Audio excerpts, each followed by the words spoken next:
What if I were to suggest that you play a key role in the awakening world? And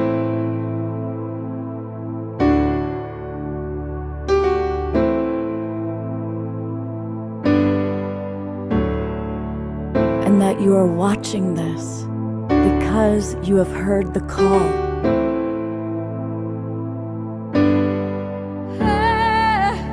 We can start right now by opening our hearts and minds.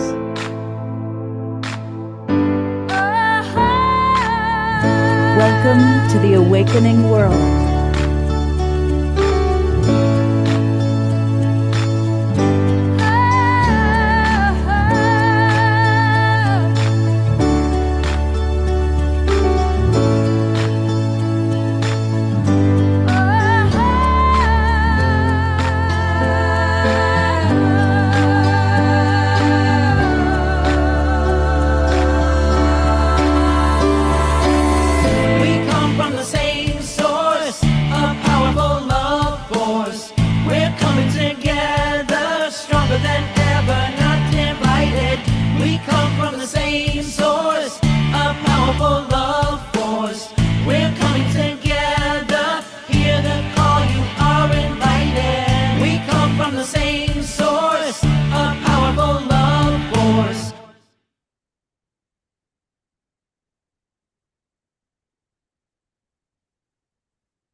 Good evening, everybody.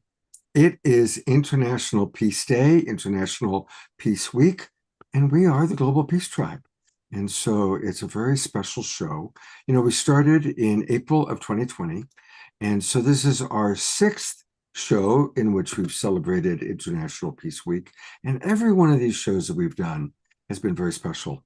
Going all the way back to the very first one, when Avon Madison, the founder of Pathways to Peace, was one of our special guests, and she passed away 2 weeks later. This was her last public appearance. And so we honor the spirit of Avon, who has been guiding us ever so long. And I appreciate all of you who are with us. Big welcome to our beloved Zoom members, our loyal subscribers.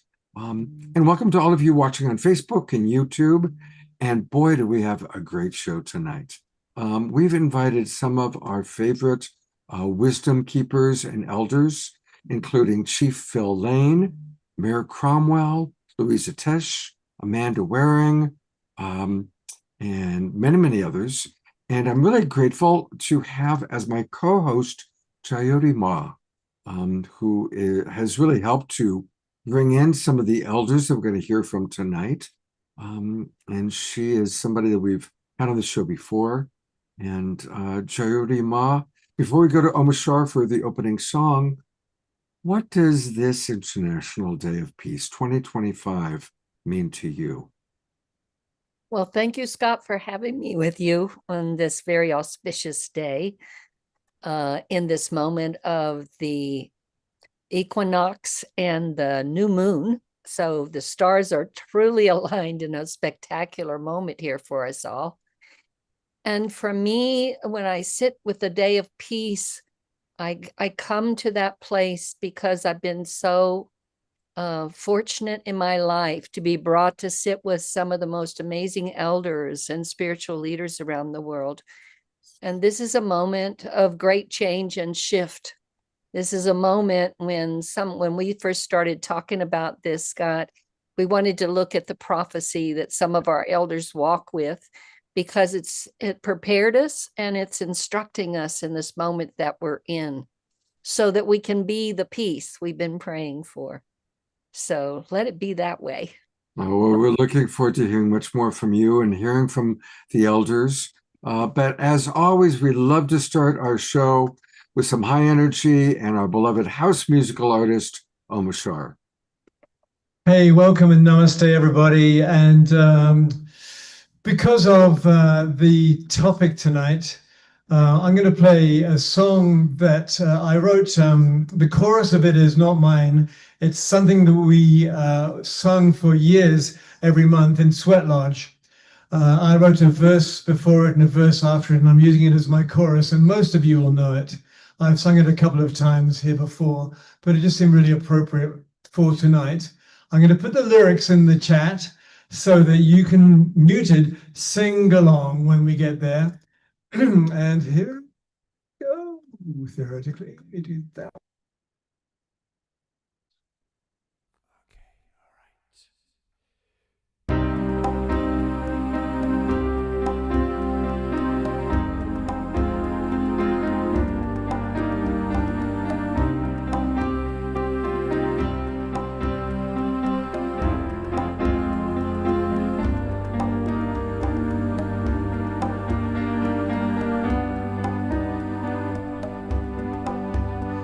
We are here, gathered together, holding hands. My sisters and brothers, open hearts and open minds, raising our voices and singing these praises,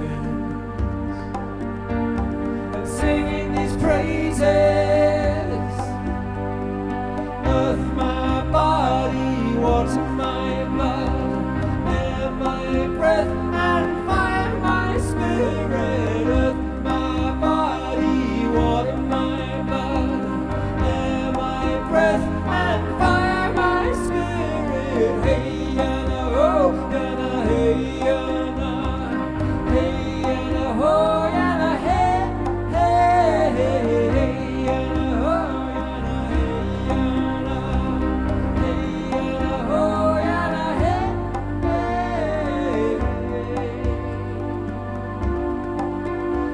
We are here and we're loving our Father. We are willing to love each other, open hearts and open minds. We raise our voices and sing these praises, and sing these praises.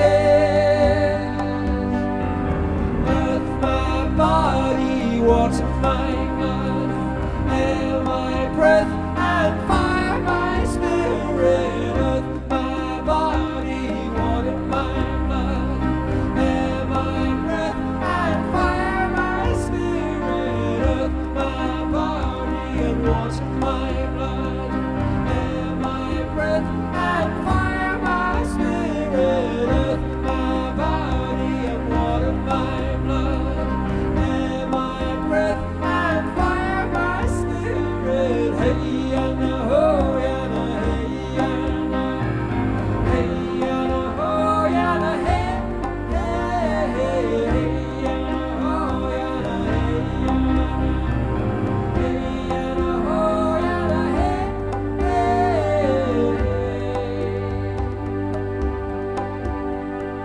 Earth, my body, water, my blood, air, my breath and fire, my spirit.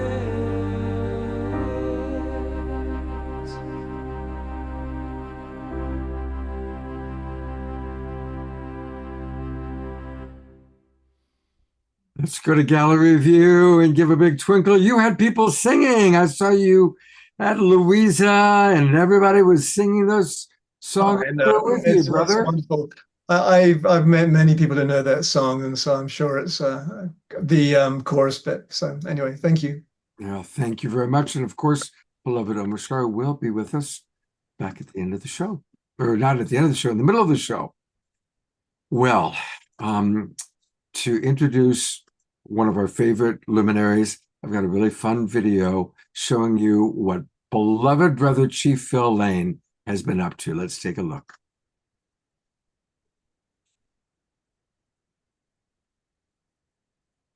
Oh, come on.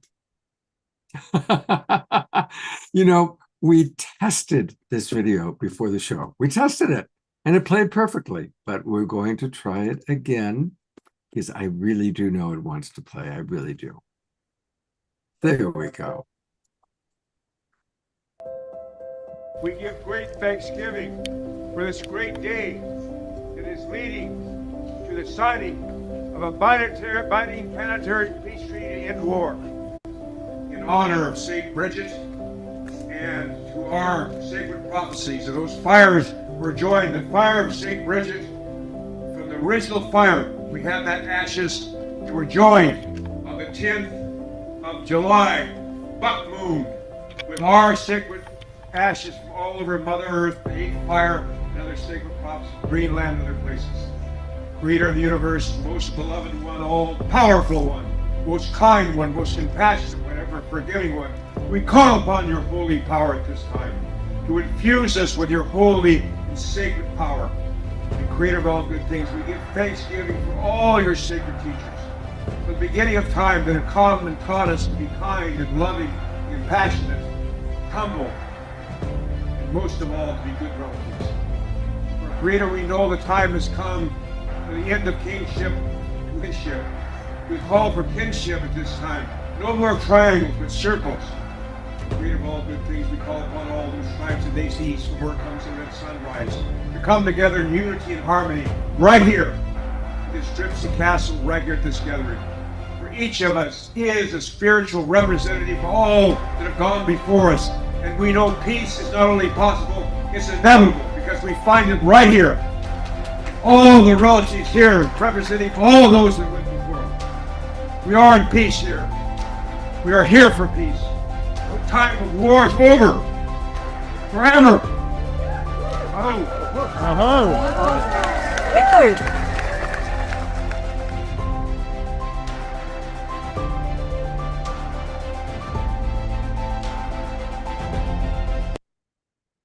Beloved Global Peace Tribe family, here he is, our wisest elder whom we love so much, beloved Brother Chief Phil Lane.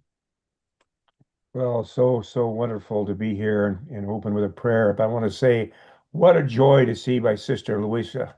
You know, the last time we saw each other, both of us had black hair. So with that, you know, I'm so thankful we're here. My sister, we're here and we're continuing to go, and we haven't had breakfast yet. So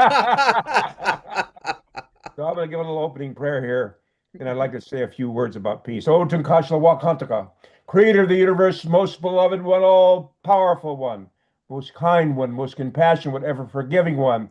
O most beauteous one, O ancient of days, O blessed beauty, we call upon your holy sacred spirit to infuse us, our hearts and minds, and every cell of our body, so we might be free from this physical world of time and space and journey through those sacred spiritual worlds for which we're destined to walk in those sacred worlds of light. And to Kashla Wakandaka, we just give thanksgiving, creator of all good things, for all the tribes and nations of the east from where comes the red sunrise. We call them together in unity and harmony as we do the tribes and nations of the south from where comes new life, to come together in unity and harmony and kindness and compassion. To Kashla Wakandaka, we call upon all the tribes of the west from where comes thunder, lightning, and rain, to come together in unity and harmony. And the north, from where comes the white snows, those beautiful white snows, for dear brother Anangak and his peoples and relatives come.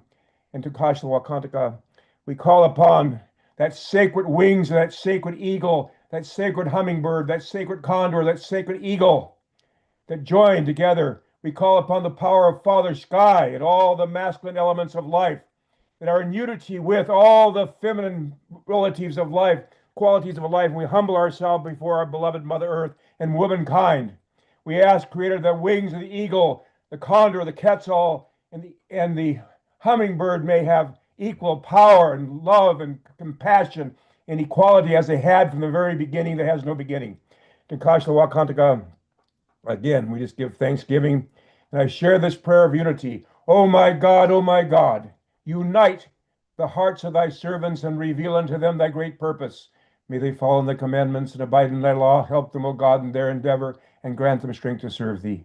O God, leave them not to themselves, but guide their steps to the light of knowledge, and cheer their hearts by thy love.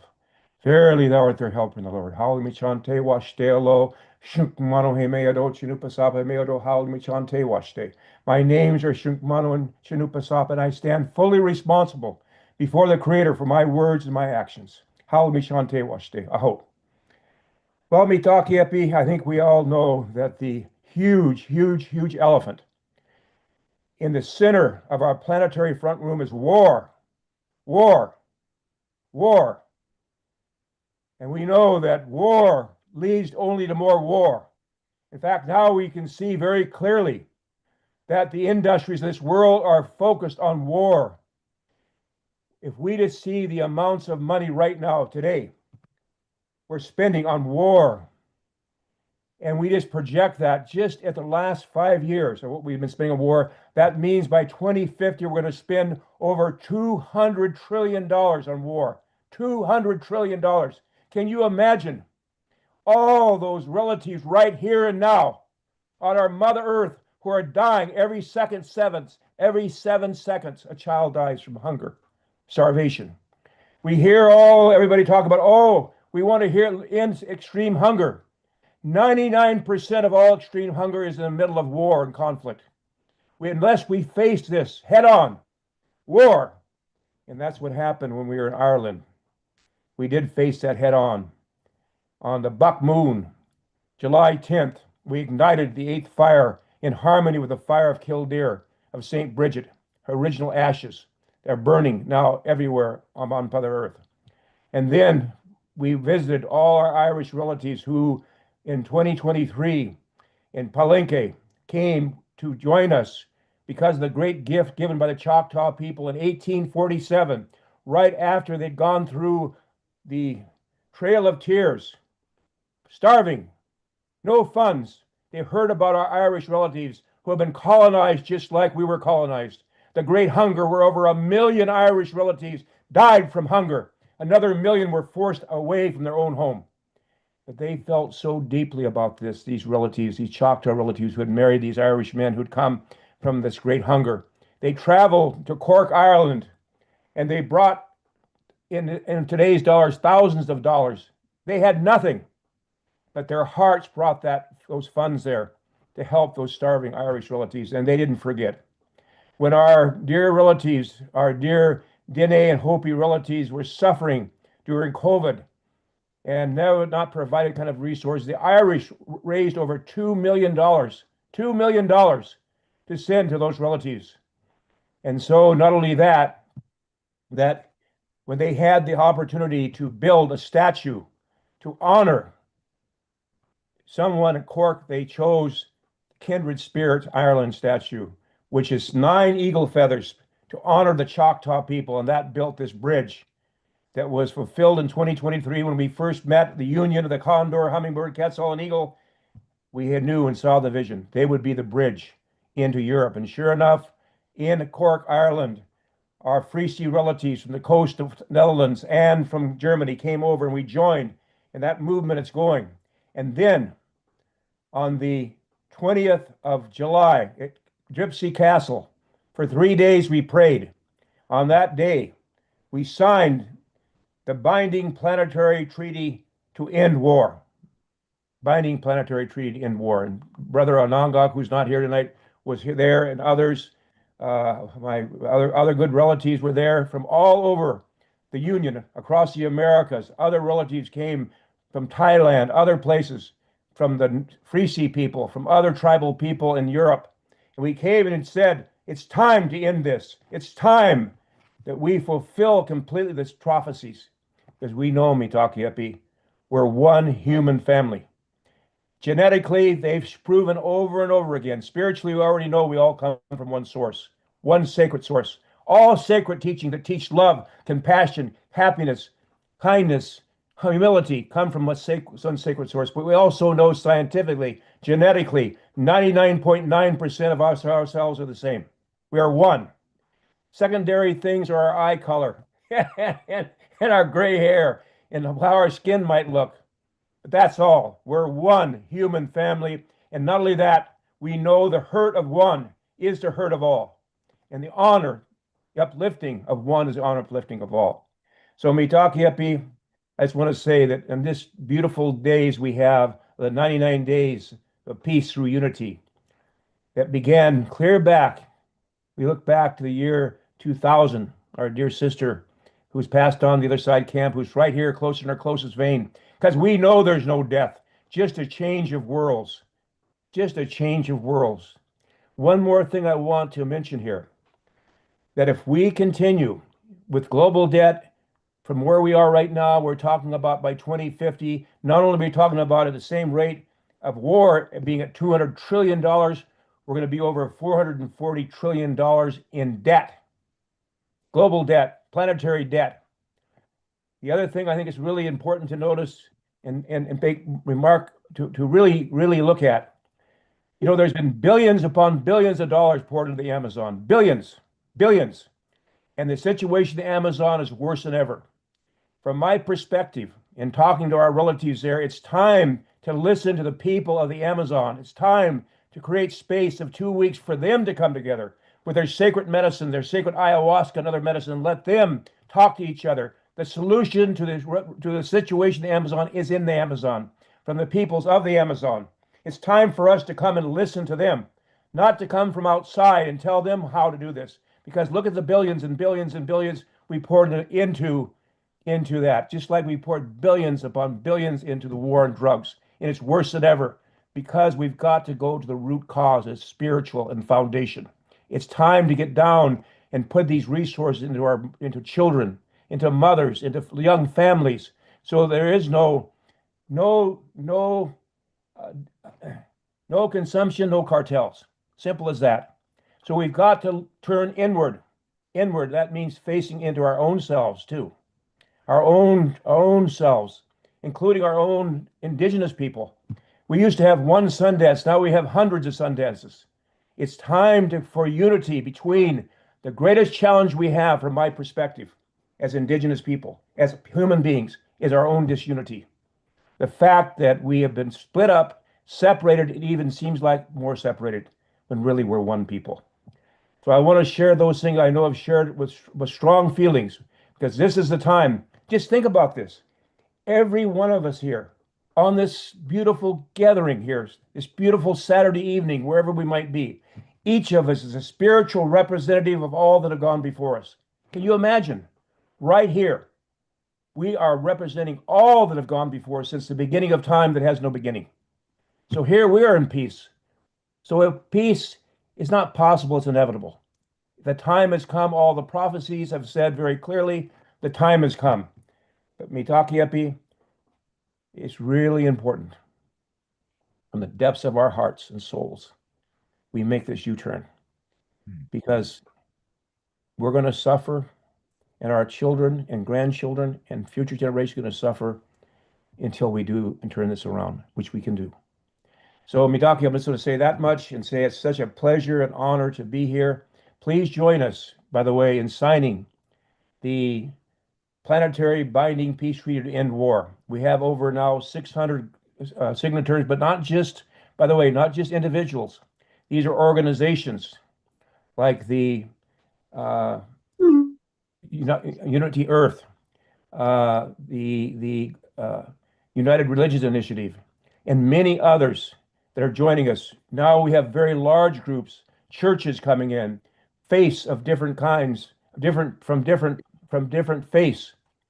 This is about coming together in unity and harmony. And I'll tell you, Scott, thank you so much for having this tonight. And may we all arise together with one heart and one mind and many bodies as prophesied, and fulfill all these sacred prophecies, because Mitakuye, the wind's with us, 100,000%. The Creator's with us. This is the will of our Creator.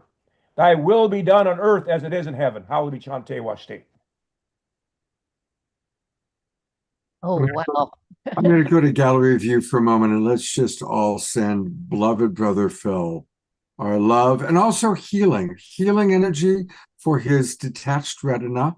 Because we love you and we want you to, have the healthiest body possible. So sending extra love to your health. And I'm going to bring up Chayuri Ma, our co-host for the evening, and your longtime friend, Louise, Yes. because it's beautiful to have all of you together on this show. It's very, very special. And people are asking in the audience, when did Louisa and Phil actually first meet? How far back do you two go? Listen. Listen, 70. We Inquiring met- minds want to know. We first met when dust first settled. That's right. You got it. Back in the 70s. Hey, boy, I'll tell you what. And remember our old friend Mike White? Way back there. Remember Mike? What a name, Mike Wow. White. Long time ago, y'all. Long time ago, my sister. I'll tell you what. Oh, so great. So beautiful to see you. Just to see you. And we're still kicking. Still Yes, kicking. we And all are. the great work too, sisters, you're doing with all our Indigenous people. Thank you so much. All of you, by the way. Absolutely. Phil, I'm going to just read a couple comments from the audience. And I think this really speaks for all of us. Julia Stauffer writes, Chief Phil, you speak a truth that cannot be denied. Thank you for your energy of speaking the truth that all of us in our hearts know to be true. Money is a figment of the imagination. Oh. So it is not the money that is doing it to us, but an energy with the goal of making us believe that money has any value. Thank you for reminding us that our only value is our soul. Oh. Connection to Creator. Absolutely. I'm going to read a few more comments and come back to Jyoti Ma, and she'll do a proper introduction of Louisa. Phil, would you be willing to put into the chat box the link to where people can find the peace prayer? All right. And I'll post that as soon as I see it. But I do want to acknowledge some of our beloved Global Peace Tribers that have put in some really important comments. And it's Janine says it beautifully. Peace begins with me. Grace Denise writes, infinite blessings and thank you to Chief Phil. You bring so much peace to all of us. And Eleanor Joy posted this, and I'm going to just share it. She saw it after our show on Wednesday night. When hate is loud, love must be louder. So thank you, Eleanor Joy, for that beautiful, beautiful post. And that's a meme that came in on Wednesday night. Susan writes, Susan Sabath, we have many Susans. Susan Sabath writes, for me, peace is a quiet mind and a smiling, warm, loving, compassionate heart. Thank you, Susan. Dia Therese writes, perfect song, Omashar, thank you, so much love. Damien and Christine write, for us, peace is stillness. Reverend Jeffrey writes, I bless the world with thoughts and peace. Scotty Satori, he's not talking about peace, he's talking about cornflowers in the house. And yes, we're excited about that. Karen S., who's been our longest running Global Peace Tribe member, she was at our very first show, writes, greetings from Atlanta, Georgia. For me, peace is about being everyone. Peace is about everyone being peaceful within, which would create peace in the outer world. When people don't have to fight to have their basic needs met, they tend to be more peaceful inside and out. You're absolutely right. And so just riffing on that, Karen S., it's so important for us to just do the basics. You know, as Brother Phil was describing how much money we waste on military. If we got rid of the military and took that money, everyone would have a nice home. Everyone would have enough food. There's enough on this planet for everyone. Carol Craig's mother is 93 years old today. Happy birthday. 93 years young, I should say. So thank you. Serena Joy coming to us from Ecuador. It's Happy Dance Day, as well as, of course, International Peace Day. And thank you, everybody. I think last one, Carol Craig writes, peace for me is when I go within. My private meditation time really gives me tranquility, and I find myself going there more and more lately. That's a wise choice, Carol Craig. Thank you very much. All right. Well, I'm going to bring back up our wonderful co-host, Jyoti Ma. And even though we all already saw Louisa, we had a little sneak preview there. I'm going to let Jyoti Ma give a proper introduction to one of our featured speakers. Well, what an honor it is to be amongst all the wise ones that are gathered here, both seen and unseen. And what an honor it is for me, Chief Phil, to come after you. And this moment of truth that everybody recognized, because I know that almost 2 years ago this December, Chief Phil, the Mamos brought us a message. I'm going to speak about it a little bit later, called the Mother's Message. And you were one of the first to catch it and send it out far and wide. You really understood the truth that they were sharing with us, and they're now preparing to bring us another message. So I'll connect with you shortly when that comes. Right now, I want to it's my great pleasure to introduce one of my most favorite people on the planet, Yeye Louisa Tish. She comes with a thunder spirit, she tells me, because the thunder spirit said she's got to be clear. Mm-hmm. And that's the way I know her. I've known her. We've been walking together over 2 decades now. We've been through in and out of a lot of places together. She likes to be known as the founding mother of the Jambalaya Center for Ancient Mysteries and Sacred Arts. And she's a respected elder in the Orisha, I can't talk tonight. Excuse me, yay. It's all right. Orisha tradition of the African diaspora. So she comes with a lot more than that. And I'm really excited because she's about to open a center that's 13 minutes from my home. And the both of us grannies were there. And she's got a creek running through this beautiful property that goes down to the river that goes to the sea. She's been dreaming it for 16 years. Yep. So sometimes persistence is the key.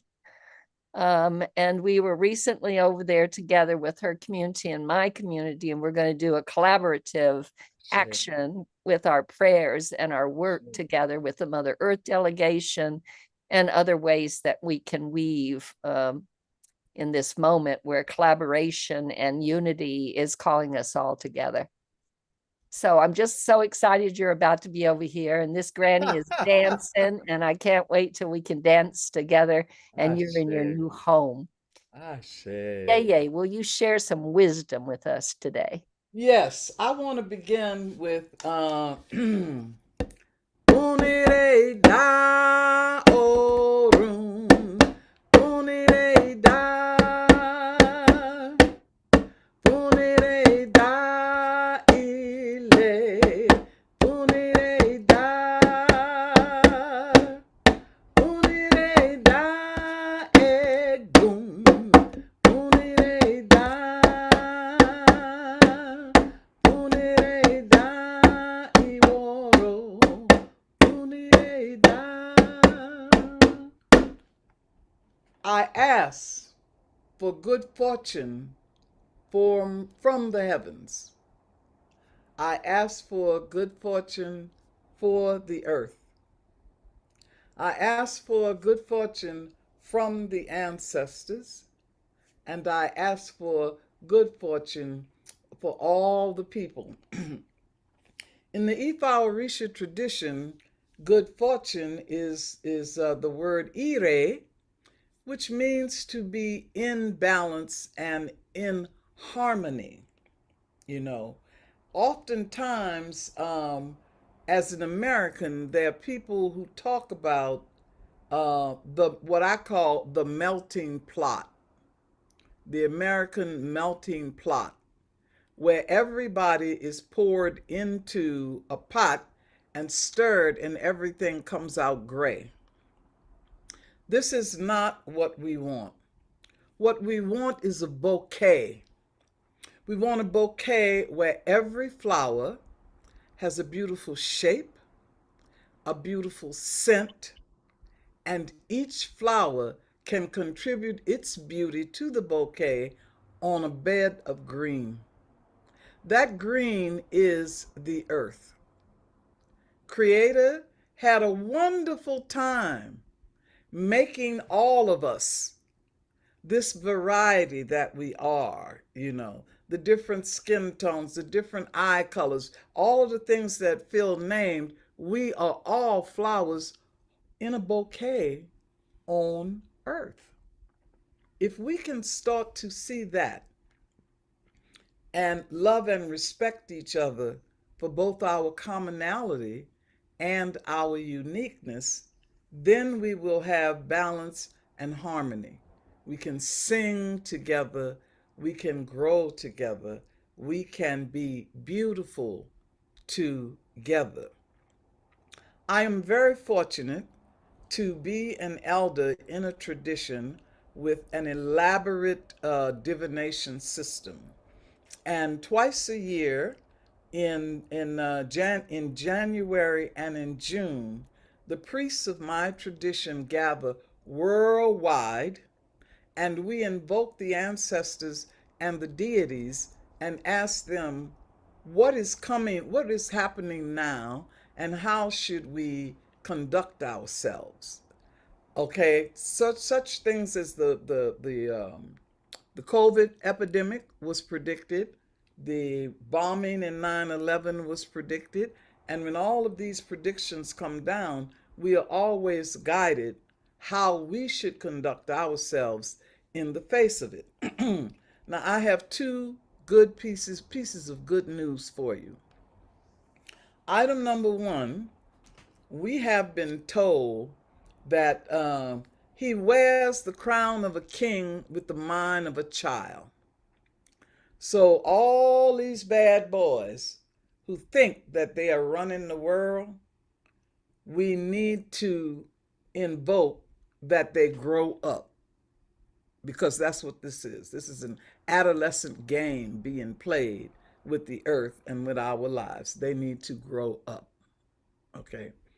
We have been told that the situation for humans is so dire that the plant people are talking to each other underground and through the tops of the trees, discussing how they can help us. The plants are meeting to discuss how they can help us. This is a time to take your herbs. This is a time to do your garden. This is a time to respect the forest. This is the time to know that you are not superior to the plants. This is a time for us to learn from them and from the people who live in the forest. I am happy to say that over the past 3 years, we have done a ritual to placate death. Very interesting. We have done elaborate rituals to protect our health at a time when the people who are in charge of it don't really know what they're doing, okay? And then after all of that, we have been given instructions on how to secure longevity by dissipating what we call ajogun. Ajogun is negative thoughts that are so thick that they take on matter and show up around us, okay? The one who is leading the parade of the little demons is the one called Wahala, confusion. Wahala is running rampant, and it is composed of ignorance and arrogance. That combination. If we are ignorant and humble, we can learn from nature and do the right thing. If we are ignorant and arrogant, we will lead ourselves to destruction. Yes, I see somebody's talking about the whales. Yes, all of nature is really trying to talk to us, to show us how to change our behavior. So my offering to you is pray that the adolescent boys in men's bodies who are trying to run the world, that they grow up. they need to grow up. Listen carefully to the plants, to the herbs who are really trying to help us.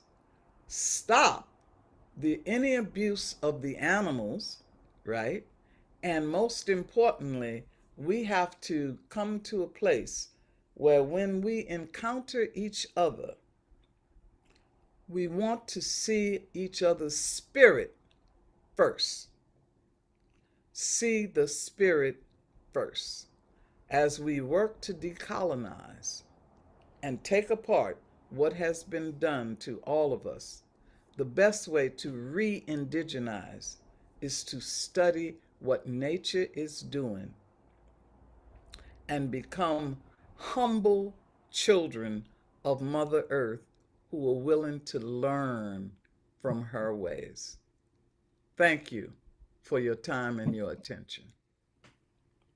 Oh, Louisa, that's such wonderful wisdom. And if you don't mind, if I could ask you a question, would you be willing to share? You gave a few tips and tools. What are some other jewels, if you will, wisdom jewels for how those of us watching can create more peace in our world? Yes, the first thing I would say, I almost want to make a bumper sticker that says, cure illness with stillness. Ah, We need to sit down with, I always have a candle and a glass of water. A candle and a glass of water. And allow the light of the candle, which represents the sun, and the water, which represents the element that our planet is surrounded in. And when you see the light reflecting in the water in a circle, put yourself in the center of that circle. Look to the north, the south, the east, and the west, and try to be balanced sitting there in that circle so that blessings can come to you from every direction. Call upon the surviving intelligence of those ancestors who have put a circle around us and allowed us to exist at this time, and ask them, what is my assignment? What is it that I can do right now to make everything better? And it need not be something that this culture would call big. I have seen occasion when somebody who was about to commit suicide changed their mind because I smiled at them. We have to get in touch with the power that we have, and we have to take responsibility to use that power in a positive way. And if you get up every day and think about, what is it that I love to do, that I do well, that my community needs, and you do that, whether that's baking cookies or delivering a lecture or creating a dance or whatever it is, if you ask yourself every day, what is it that I do well, that I enjoy doing, that my community needs, and you do that, you will be a wonderful drop of water in the river of kindness, beauty, and balance. Okay, and that's I'm a priestess of the river goddess, right? And so that's the Oshun perspective. I always want things to look, feel, and taste good, right? I am always impressed by how generous Mother Earth is, all the beauty she gives us, yeah? And I think I am saddest when I recognize that people don't appreciate the beauty that she has given us. So I'm a harmony junkie. Won't you join me? Absolutely. And I want to share with people they can join you. Louisa can be found on Linktree. I think most of you know now how it works. You go to linktr.ee, Linktree with a little dot in the middle there, / and her name, Louisa Tish, LuisaTeish. And you can tell that this amazing woman does a lot because look at how many things there are to explore. Everything from sound bowls to her work with music, Yes. herbs. Is there one in particular you'd like me to open up and show people, Louisa? Well, what I want to say in general is that the two classes that I'm doing, Cracking the Ancestral Code, is designed to put people in alignment with their own ancestors, right? And the Elements of Ritual is preparation for what I call spiritual activism, learning how to move through social issues from the position of spiritual guidance. We also on Patreon have the new moon money pouring, right, which is designed to attract abundance beyond what the feds are doing, beyond all of that. We're talking about bringing heavenly energy down into sufficiency for what we need, and the full moon burden burning, which is our drug free antidepressant. Okay. Right now, I have a situation where I need people to tell me what they want to study because the Jambalaya Center is going to teach all kinds of things. I'm calling in some of the best people that I know so that we can learn and share whatever it is we need to. And I've been blessed. I've been blessed with a house full of wonderful people. I have doulas and midwives. I have sound healers and herbalists. I have a goddaughter who's a shaman who does brain mapping. We are developing programs for gang boys to get them out of gangs. And, it's fantastic.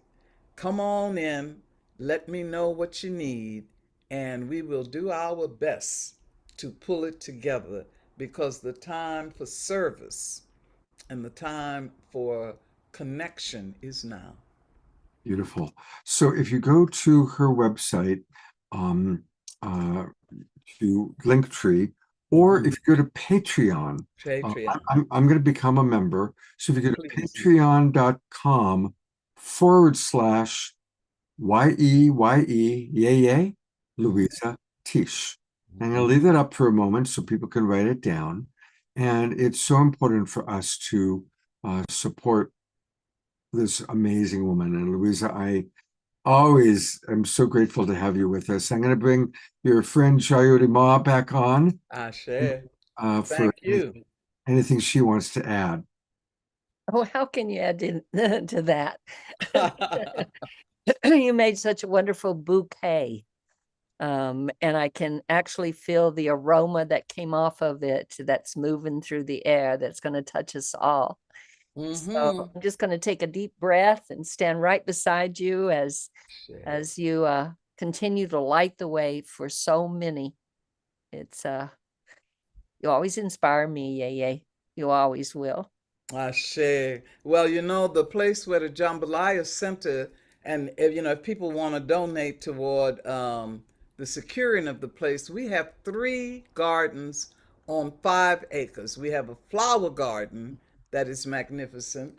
We have an herb garden and a vegetable garden. And in the future, I expect to be holding retreats there. Me and Joe T, we're going to put our heads together, and I'm looking to put up a yurt and have various ceremonies, there. We need ceremonies so much Yes, we do. in this world at this time. It is the most transformative way for us to balance. Ire, Punire da orum, punire da. Good fortune, balance for the world. Mm, That's there you have it, Scott. thank you so much. Thank you. Punire da. Louisa, God bless you and your work. I'm going to join your Patreon program right now. Ashe. Actually, after our next introduction, and I definitely want to follow what you're doing. And I'll put in the chat box one more time for everybody how they can support you on Patreon. Thank Ashe. you. Thank you. Yeah. Reverend Jeffrey, I don't know if you've seen the messages I've sent you, but I'm wondering if you would like to, since you are here, would you like to do a quick introduction for your friend, Abd, who is our next guest? Sure, sure. Thank you, Scott. Well, it's just such a pleasure. My dear friend connected, when we were part of the interfaith community in Florida. And this led to my connection to this wonderful group. And we wanted to have Abed on before when Ted was on, Ted Bernstein. And but hey, he got to come this time, and we missed his music. I know, Scott, you said you were really excited about hearing his music, and they're having an event coming up, part of our International Peace Week, that he can share with us. So thank you, Scott. And is there anything you want to share about the Abrahamic reunion so we have a little sense about what that is? Well, I'm not a member, but I let him talk about let him describe it, and maybe the event that's coming up. Absolutely. So welcome, Abd. It's Thank you. good to have you with us. And thank you, Reverend Jeffrey, for bringing him. And yes, tell us a little bit about the Abrahamic reunion. Sure. First of all, it's my honor and my pleasure to be with you today for the first time, actually. And I will start with greeting you in the greeting of Islam, Assalamu alaikum, which is peace be with you. And I will start with the quoting from the Quran, from the Holy Quran, when Allah says in the name of Allah, Bismillah ar-Rahman ar-Rahim, يا أيها الناس إنا خلقناكم من ذكر وأنثى وجعلناكم شعوبا وقبائل لتعارفوا إن أكرمكم عند الله أتقاكم إن الله عليم خبير.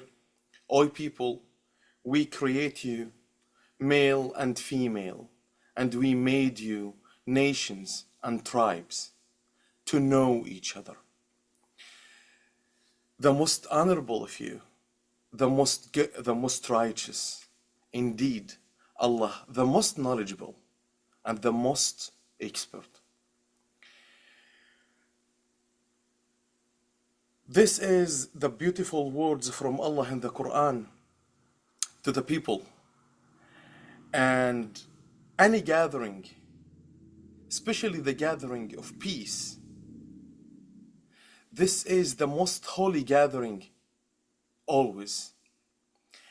And when Allah says He's the most expert, because He's the creator, so He knows that He makes us different from the beginning, but He wants us to meet each other and to know each other. This is one of the most important reasons, which is to know each other. So we can learn from each other and we can have a huge knowledge. And we know nations and tribes. So at the end, we become knowledgeable and experts. So my name is Sheikh Abdel Salam Manasra. Abdel Salam, actually, it was the most beautiful gift from my family, which is mean the servant of peace. And the peace in Islam, it's the sixth name of Allah. And in all religions, it's the name of Allah, or the creator, is peace. And I'm belong to a Sufi family. More than my family, they are Sufis more than 1,000 years. This is the legacy of my family. And I am from the Holy Land, the most beautiful land, the Holy Land, the land of peace. Unfortunately, that the suffering today from peaceless. So we always praying to the Holy Land and to the people who lives there for a peace and love and harmony. And actually, I am the third generation of my family as a peace builder. My grandfather started.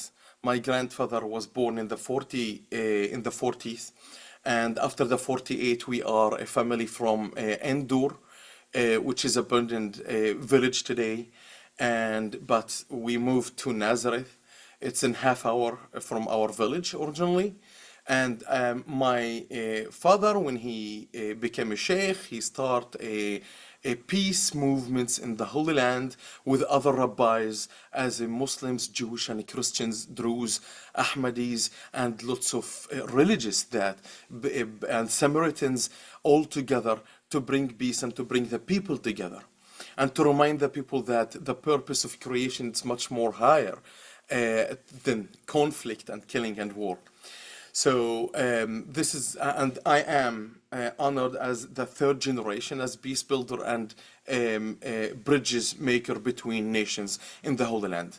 And the Abrahamic Reunion, it's an organization that started their works in the Holy Land 25 years ago. And I honored to be the Israeli programs director of the Abrahamic Reunion in the Holy Land. I'm living now in Sarasota, USA, and working with Rising Tide as interreligious and interfaith dialogue facilitator, expert. I'm flying like three times a year to the Holy Land, doing lots of programs, especially this time, the tough time, and to bring hope to the people, to strengthen the people, and to bring the people together always during the most difficult time we ever doing. So we ever expert in the Holy Land. So thank God that we are so active in the Holy Land, and lots of people and the public. Unfortunately, the extremists right now taking over power on all sides. And there are few people who are trying to drag the whole situation and the whole people to the unknown, to where the people don't want to go. Most of the people, they want to live, they want a peace, they want a quiet time, and they want to know each other. So we're holding the titles always in the Holy Land, knowing the other. In all of our programs and everywhere, we calling the people to know each other. When they know each other, they stop fighting. Most of the people don't want to fight, and the people who want to fight, half of them, because they don't know the other, from fear, from there is no knowledge, nothing, so they're afraid. And when we start to talk with these people, they start understand and realize and go back to their humanity. So this is the most important thing that we are doing always, to talk to the people and to talk and to have a dialogue and to teach and to educate people and to make them feel themselves first of all, because the Sufis always says, if you want to know your God, you have to know yourself first. And if you want to know yourself first, you can look to the eyes of the others and you can see yourself. You can feel the hearts of the others, so you can feel yourself, and then you can know your God. Thank you so much. There's a question that's actually come in. Quite a few people are thanking you for your work and your family's lineage. Susan writes, thank you for your perspective. We are all so concerned about the Holy Land, and it's wonderful to hear a peacemaker. And Dr. Laura is asking you if you think that the global flotilla has any chance of actually making it to Gaza with humanitarian aid. So, I think I miss you. Can you again, please, just repeat that question? Dr. Laura is asking if you think that the flotilla of global aid will make it to Gaza, if you're familiar with that. Okay, yes, of course. Yeah.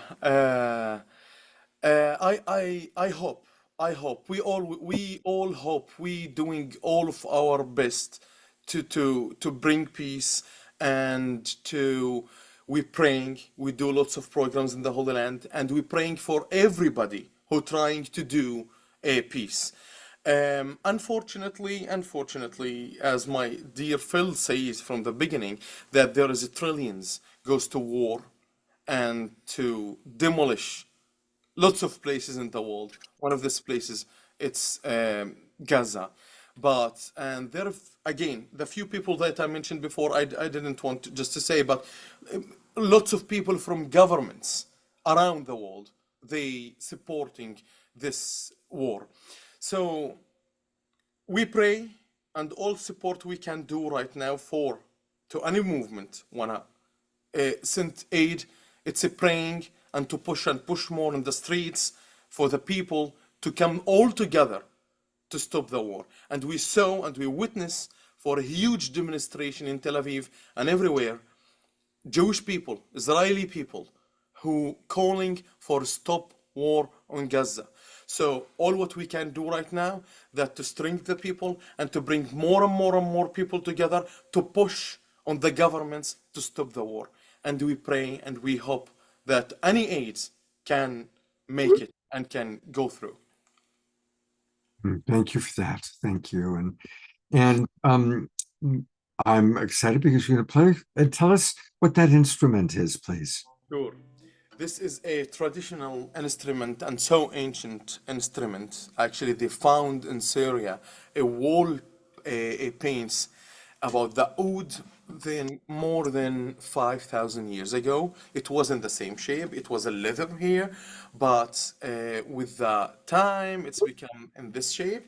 And it's a wood from here. It's a string instrument, and it's called oud, O-U-D. In Arabic, oud. It's with the oud, and it's very beautiful sound. Of course, there is lots of stories about the oud, but you will hear the oud right now, and you will let me know what you think. Thank you.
الأسمار اللون الأسمراني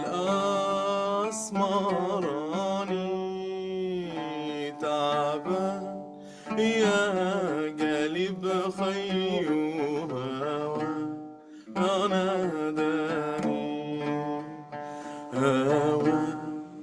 ناداني.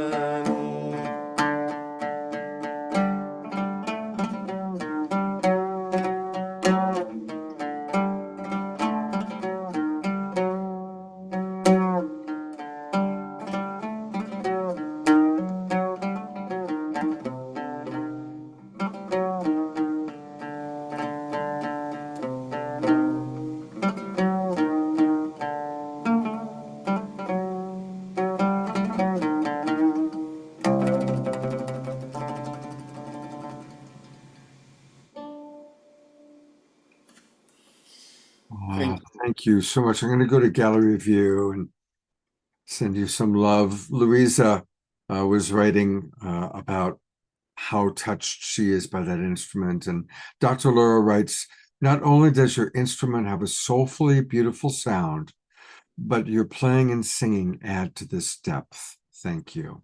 Tiara writes, mesmerizing. Eleanor Joy writes, the sound of the oud in your voice takes me to the roots of my heart. So My pleasure. It's my honor. one You- last thing before we let you go is there's going to be a concert tomorrow, which you're part of. It's taking place Sunday at 1 o'clock Eastern time. So it's 10 a.m. for our friends here in California. And it's Songs of Hope and Peace. And you're going to be playing as well, along with David Less and others, correct? Right, right. Tomorrow we will have a concert, and we will be honored to have all of you with us tomorrow. And you can learn all about it on Facebook. And I put the Facebook, if you just go to Facebook and then do a search for Abrahamic Reunion, it's the very first thing that comes up on that page. So that's one way to see it. If there's a link for tickets, perhaps you could put it into the chat Yeah. box. Just one, okay, just one last thing I just want to mention. When you was open the screen, there was some photos on the side, on the left side. And this is just one example of our programs. We're doing lots of programs, women's and youth and children's families, lots of programs to bring these people together and to know about each other and to learn about each other. And this is one of the programs that we're doing right now. There is a huge movement in Israel called Standing Together, which is Arabs and Jewish and all religions together against the war and stop the war. And there is another Arab political party. So sometimes we bring all these people together to also know each other and to cooperate toward creating a real peace in all institutions and everywhere and all levels in the Holy Land. Beautiful. So need your support and pray and to be with us. Much, much love to you. And again, everybody, I've put it in the chat box, but in addition to the Facebook program, if you go to abrahamicreunion.org, and here's that website. If you go to abrahamicreunion.org, that's where you can learn all about what they're doing. You can subscribe to their newsletter, and there are a lot of things. This is a very significant organization. Young Peace Builders of Palestine and Israel, weekly prayer vigils, messages, interfaith dialogue meetings. There's a lot that's going on there. So again, you'll find it all at abrahamicreunion.org. Thank you so much. God bless you and the wonderful work that you're doing. Truly perfect for us to hear from you on this International Peace Week program. All right. Well, we have another wonderful elder with us tonight. And I'm really grateful that Mara Cromwell is with us. She's been on the show before. And welcome back to the Awakening World, Mare. Thank you, Scott. I am really, really honored to be back. And I'm humbled to be in the presence of so many beautiful elders. Some of you I've connected with before and others I haven't. I love you, Jyoti Ma and Amanda. It's great to see you on the other side of the screen. And anyway, my love and gratitude to you, Scott, for hosting this all these years. And having me back again. Oh, my pleasure. And you really represent love of the mother, Mother Earth, Gaia.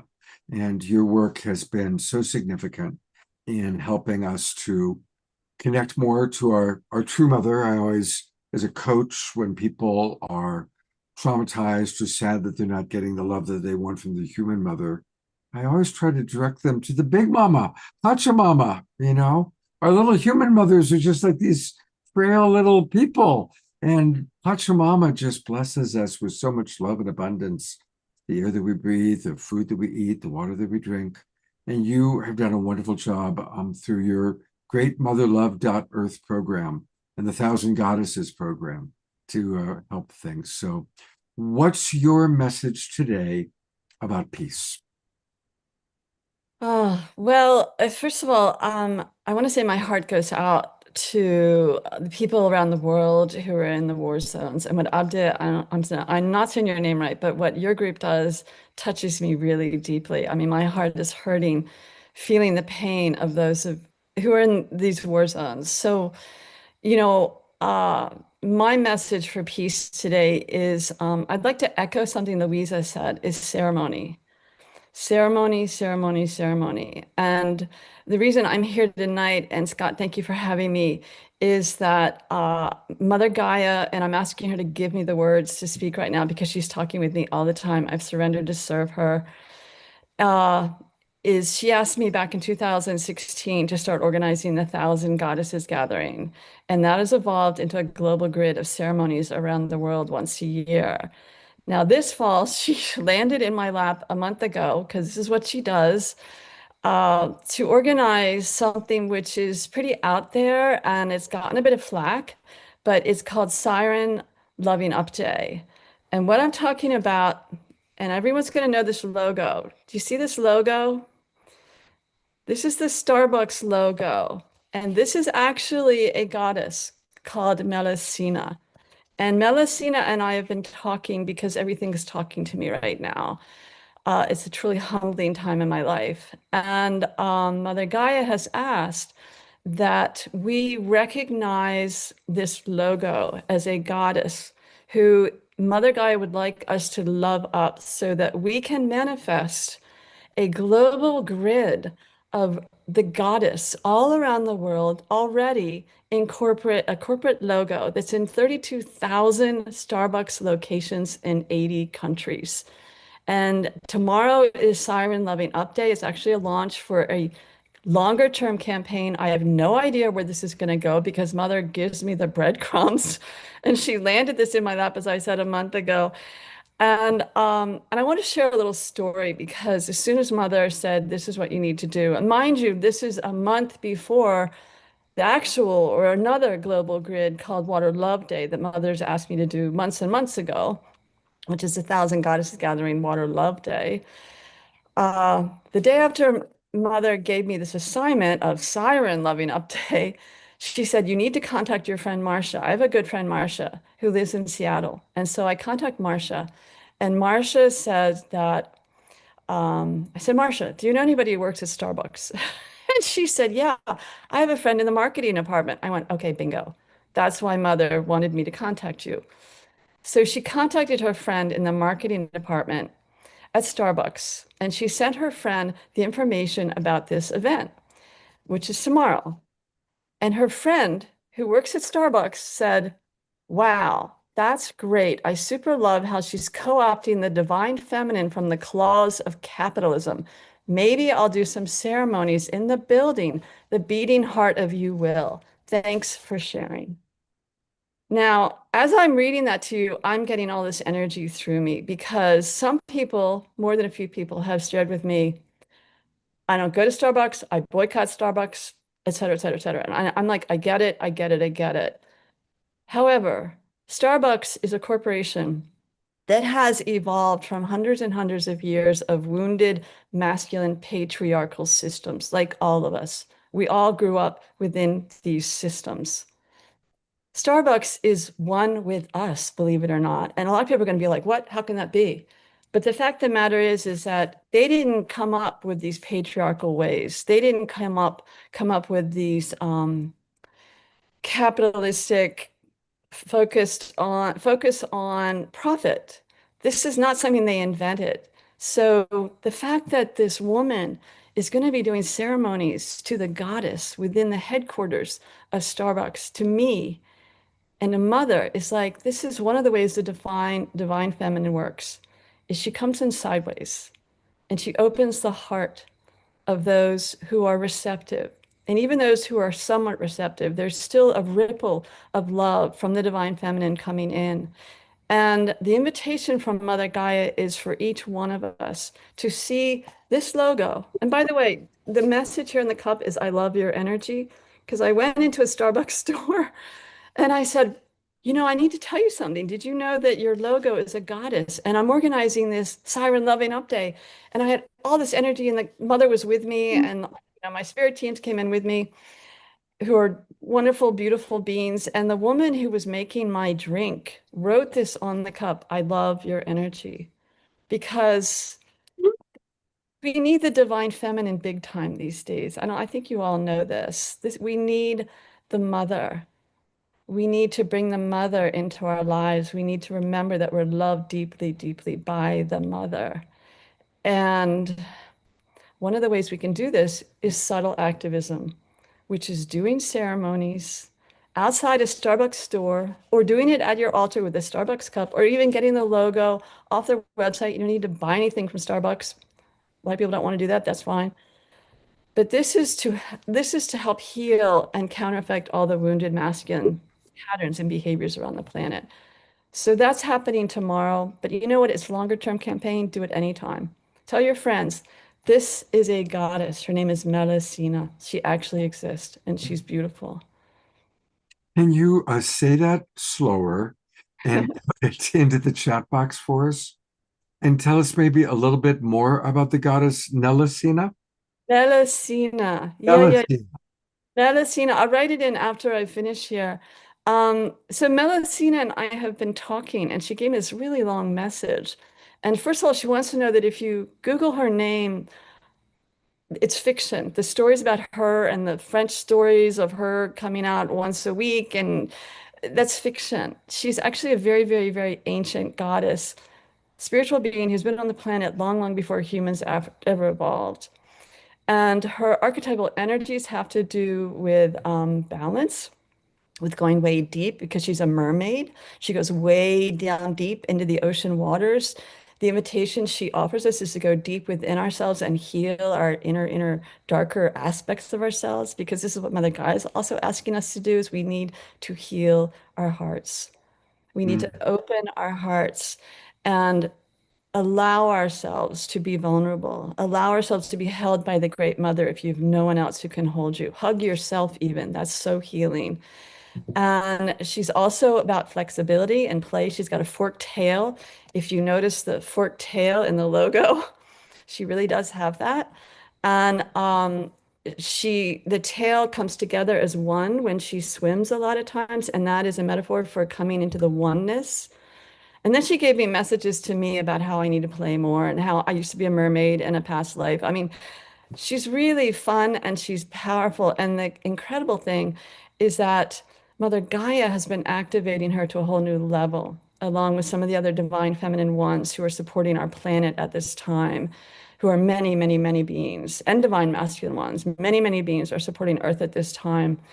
And so she's actually being elevated at a higher level right now, with all the recognition she's already getting just from the inception of this whole campaign. But but this is where we as humans were the ground crew. When we love from our hearts and call on Mother Gaia and ask her to love up this goddess, and we love this goddess from our hearts, then we are the conduits bringing love forward at a whole other level.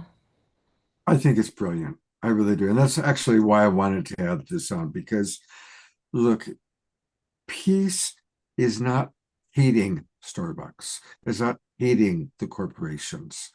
It's how can we integrate love and peace and higher wisdom? You don't need to, drink your stuff at Starbucks. You don't have to go in there if you don't want to. But let's hold the vision. And I appreciate the Mayor Cromwells of the world who have one foot clearly talking to a goddess, about being a mermaid. Okay. That's one world she's got her foot in. But God bless her, she's got her foot in Starbucks also. And I appreciate that. And to be able to walk in both worlds it's an art form, really. And it's a necessary art form. So thank you for that, Mayor. It's an adventure, Scott, and I have one foot in the world of communicating with Mother all the time, and the nature spirits are yakking with me all the time. And I was just at a garden center, and the plants all wanted to go home with me because they're talking to me. I think there are a lot of us, our aptitudes are opening up because of the earth changes, rising energies. And these are really adventurous times, exciting times, adventurous. It's really interesting timing. I have a friend visiting me. Her name's Kana. And just before our show tonight, we went for a walk on my property. I live in Grass Valley. And she was going to leave early. And she said, Scott, I got to stay. The plants are all talking to me. I had to come back up here to talk to her client to get ready for the show. And she's still here because she said, the plants, I'm going from tree to tree and the plants are talking to me. I mean, that's just happening right now in my reality. And here you are Yeah, sharing on your end. So I want yeah. to acknowledge those of you who have the ability to hear and listen and talk to the trees and the plants and the And I animals. want to, excuse me for cutting you off, but I want to affirm what Louisa said, is that it is incredibly true that the trees, the plants are reaching out and they are offering us their love. And trees are not just, they don't just have hearts, they are all love. And as I'm saying this to you, I'm sensing some of the trees because I'm in the forest here in North Carolina, in Western North Carolina, and I'm feeling the trees coming forward, rippling love to me, to beam it out to all of you because they know what we're going through. The nature spirits, believe it or not, nature spirits exist. They're beaming love to us because they see how we humans are really struggling. They have tremendous compassion for us. I've brought Louisa and Jayoti Ma onto camera too, because this is a beautiful conversation. And I'd love to hear what each of you have to add to this beautiful. Listen, Mayor, you giving me chills, girl. Let me say this. Somewhere on YouTube, there is a video of a performance that I did at St. John the Divine Cathedral some years ago, and the Melusina was the central character in that. We started out as dancers on the bottom of the ocean, right? I was the narrator who took her from being marine to being amphibian to going from the ocean on earth to the ocean in the sky. Out, when you said it, I said, okay, she's up. She's up again. I will definitely spread the word. Oh, please. Yes, you are on to you. something, baby. Thank you. You are Well, and on I to just, something. it's just, I'm glad you're bringing all this up because everything's vibrating right now. On all the levels. We just got off a Mother Earth delegation call this early afternoon Pacific time, and Flor de Mayo has been receiving messages, and she was carried off and into a very strong experience with the celestial realm for like up to 12 hours. And what they're showing us, what they showed us, what the image she brought to us today that still stayed with me was, it was like she said they were different shapes of light. Some of them were made of crystal, so there were different variations of these beings of light, but they were descending upon us all right now. Yeah. And I think there's the energy is so strong right now. A lot of people, myself included, I'm stumble around a little because I feel like I'm something's got us and is holding us at this higher level. Yeah. And so I really want to encourage everyone to do what Louisa said earlier: sit and be very still. Sit by a tree, sit out in nature, Take the time to really allow all that is pouring into us right now. And if you think you've got to go to work, don't try pushing through. Really pause and take a moment and let your body rest, let it lay down so it can incorporate all of this new energy that's moving us into a higher, much higher frequency than we as humans have been before. So it's a magical moment. Yes, it's a challenging moment. Ceremony, prayer, these are the ways that I know, Mar, you and I have connected before, because this great mother puts us on missions that we are like, what? Yeah. Yes. And then I get to lean into my elders like Yeye here, my grandmother's sister, and others that walk with us, and they help me ground and they help me understand the messages that are coming forward. So Peace Day, International Peace Day. Scott, you have stirred up some good trouble. Can I want to add something that is not on most people's radar is as I was mentioning the Water Love Day for 1,000 Goddess Gathering, and the 1,000 Goddess Gathering is based on the Tibetan prophecy that when 1,000 goddesses or Tibetan Taras unite, it will shift the tone of our sacred earth from fear to compassion. And so by this Siren Loving Up Day happening a month before, and this is where Mother is a plan. Thank you, Scott. Melusina is a siren. She's a mermaid. And when we are sending her a lot of love, it's all the mermaids who are receiving it. It's all the mermen. It's all the sea elves. They all exist. And they're priming themselves for the Water Love Day ceremonies around the world, which is happening with the 1,000 Goddess Gathering Water Love Day on October 25th. So the invitation is to all of you. You know, a water ceremony can be taking a glass of water and just sending love to it. It can be as simple as that from your heart, or it can be more elaborate. And the website that Scott's showing has water ceremony suggestions, but we are all one with the trees, with the nature spirits, with the corporate CEOs even, because you know what? We all have beating hearts. Even the trees have hearts. Nature spirits have hearts. I mean, I work with all of them and it's a little interesting. I love them all. Scott, I'm so humbled you had me tonight. Thank you. Thank you very much, all three of you. And I love when it all kind of comes together with each of you sharing messages that intertwine beautifully. We've talked about listening to the plants and the trees. Well, I have just been listening to my dog, one bear. She represents the animal kingdom. And she just said, Dad, this is really interesting, but when's Cornflower going to play? So as much as we're enjoying all that you have to offer, she's really eager to move and groove. And we are blessed because one of our favorite moving and grooving looping artists, the great Cornflower, is with us tonight. So I'm going to turn it over to our beloved brother, Cornflower. Hello, Yes, can you hear me? we can. Hey everybody. Just had to navigate some technical. So I'm grateful to be here with you.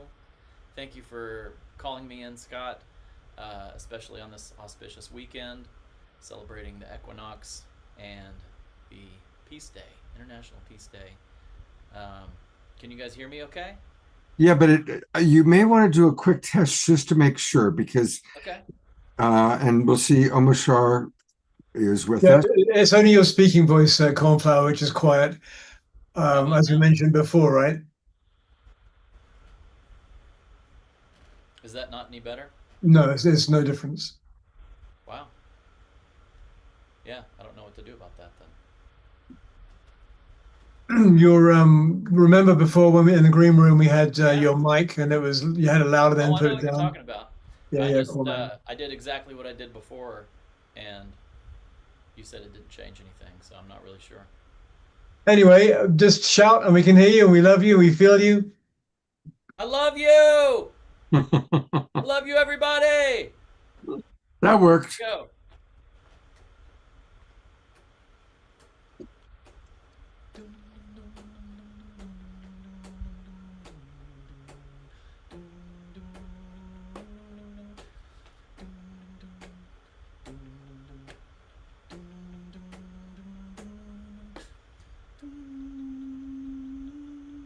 Cornflower, I think your original sound is off, brother.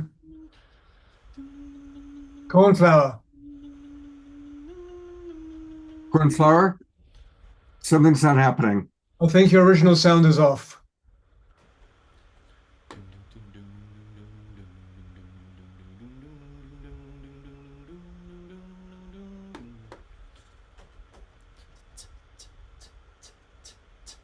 It's still not working, brother.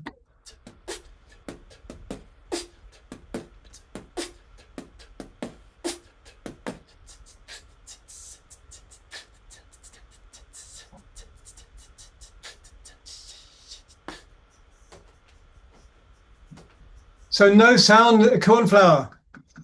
Cornflower, can you say something, Scott? Yeah, Cornflower, can you hear us? We're not getting looping. Your eyes were carved from stars Oh. and flame. I hear him, but not loudly. No, it's not that. Cornflower.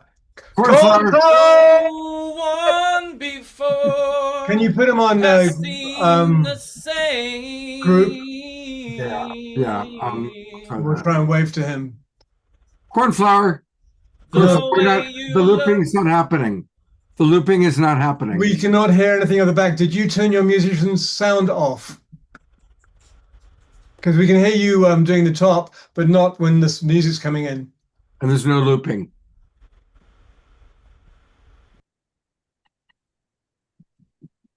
You know, it's been happening like this all day. I think it's truly what's descending upon us. Yeah, it's well, and you know, it's Check 1, 2.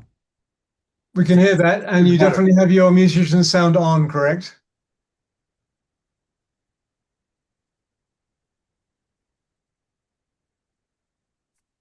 Yeah, like I said before, my computer completely shut down and I had to reboot and it wouldn't reboot. Yeah, okay. Not really sure why. Let's try it again. Okay, please. keep an eye on us. Thumbs up means it's working. Thumbs down means it's not. Cool.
Oh, Video. another review.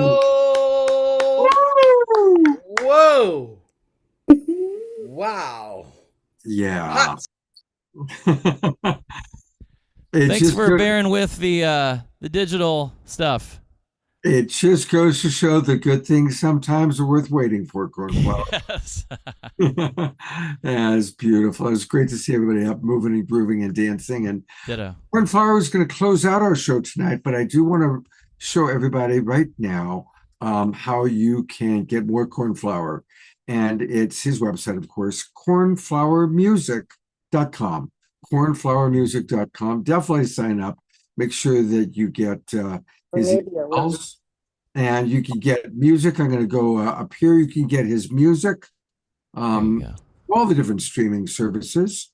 Yeah, Bandcamp is if you buy on Bandcamp, most of the money goes to me. Whereas the streaming services, you can follow me there and you can hit play on an iPhone that you don't use and let it play over and over again multiple millions of times in the corner of your house, and that's really helpful. But yeah, buying stuff on Bandcamp is the best way to support, or just telling people about the music or venues or festivals. That's like handing me over $1 million. Word of mouth is the most powerful form because people trust you. They trust your heart. And if you've been impacted by this music and you share it with someone you love, they listen to you. So that's one of the greatest gifts, is sharing it word of mouth from our hearts to everyone else's hearts. Well, I'm going to read a few of the comments that have come in. Eleanor Joy writes, thank you, dear Cornflower. Ayada writes, oh my God, Cornflower, we missed you so much. It's so wonderful to have you back. Please, please, please keep coming back. You're the best. Thank you. Dr. Laura put it simply, Cornflower, you rock. And or roll. Carol Craig is wanting to make sure everybody gets on your email list. So she's promoting that. Thank you. And I noticed in one of you talked about like a siren. And so interesting that Mare was just talking about her goddess who could be as a siren. So a little bit of I noticed that's jumped out. Yes. I love those synchronicities. I'm a synchronicity junkie too, Scott. So I appreciate those call outs. Love you, Cornflower. And we will see you at the end of the show. Okay. Love you all. Be back soon. Thank you, brother.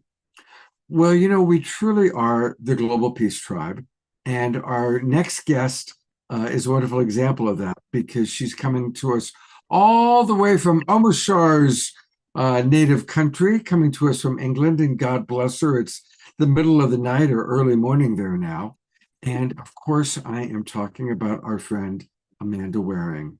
And Amanda's been on the show before, but for those of you who don't know her, she is a global peace campaigner, poet, sound healer, activist for compassionate care of the elderly.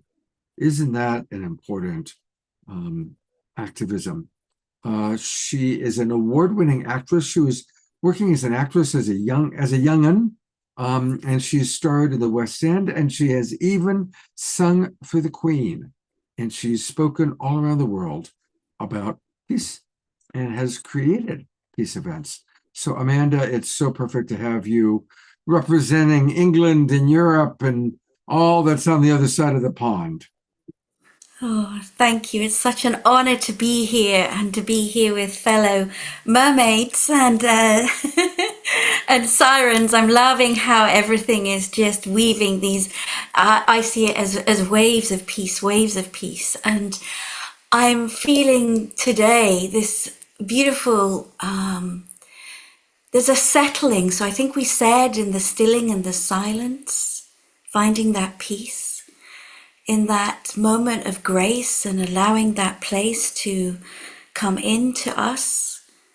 And so perhaps just before I read some of my peace poetry, I'll bring us into just that moment again after having this amazing, amazing cornflower, just to that moment of peace into oneself.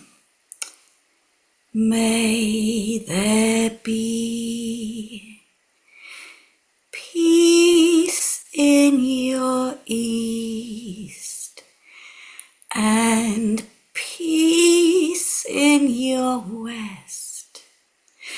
May there be peace in your north and peace in your south. May there be peace without and peace within, as our journey of peace begins, as our journey of love it brings, as our journey of life it sings. And I've been working with many groups, thousands of people around the world, and especially women who have gone through deep trauma, who have lost their voice, who have not been able to find that peace through going through aspects of abuse.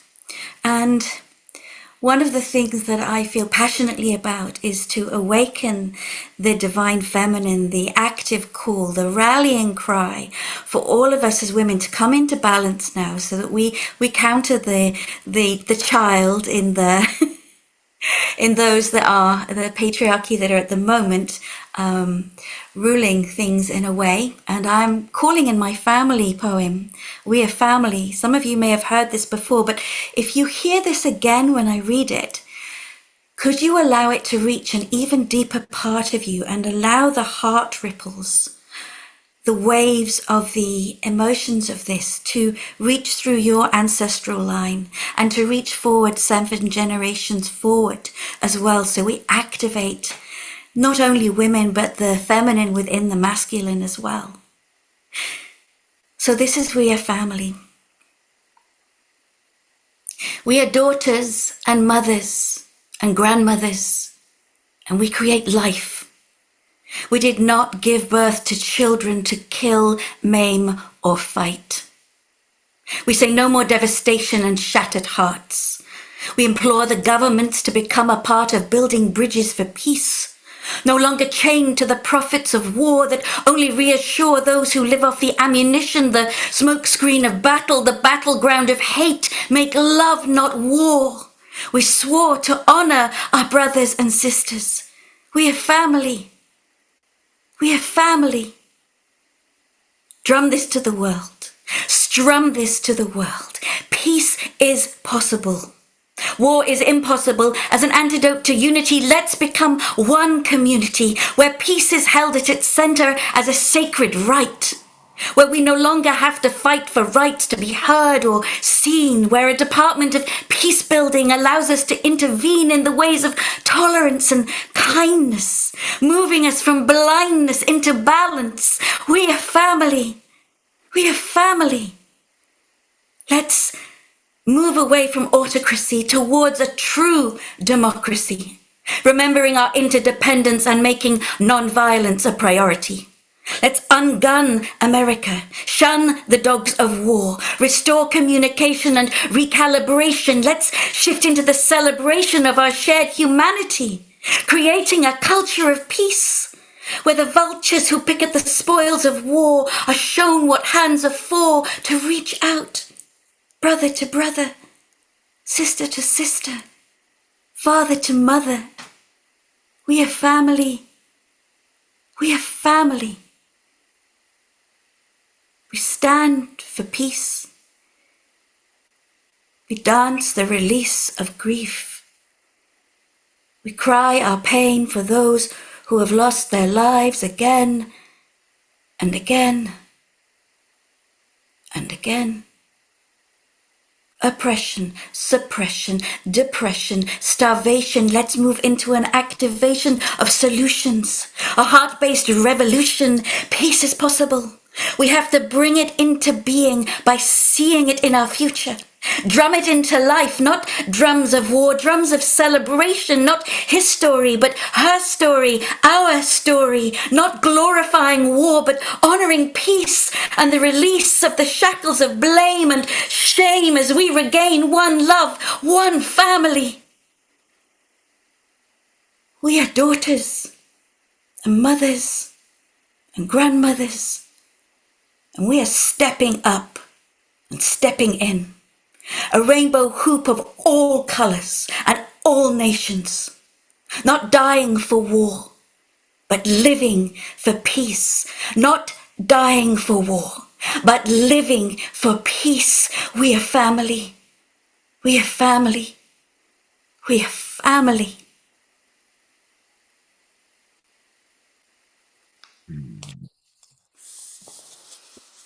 We go to gallery view. That's Thank you. Thank you. Thank you. beautiful. And as Tiara helps us to learn, we are Global Peace Tribe. We've adopted a new word, which is family, which is a combination of friends and family. So we are family and we are family.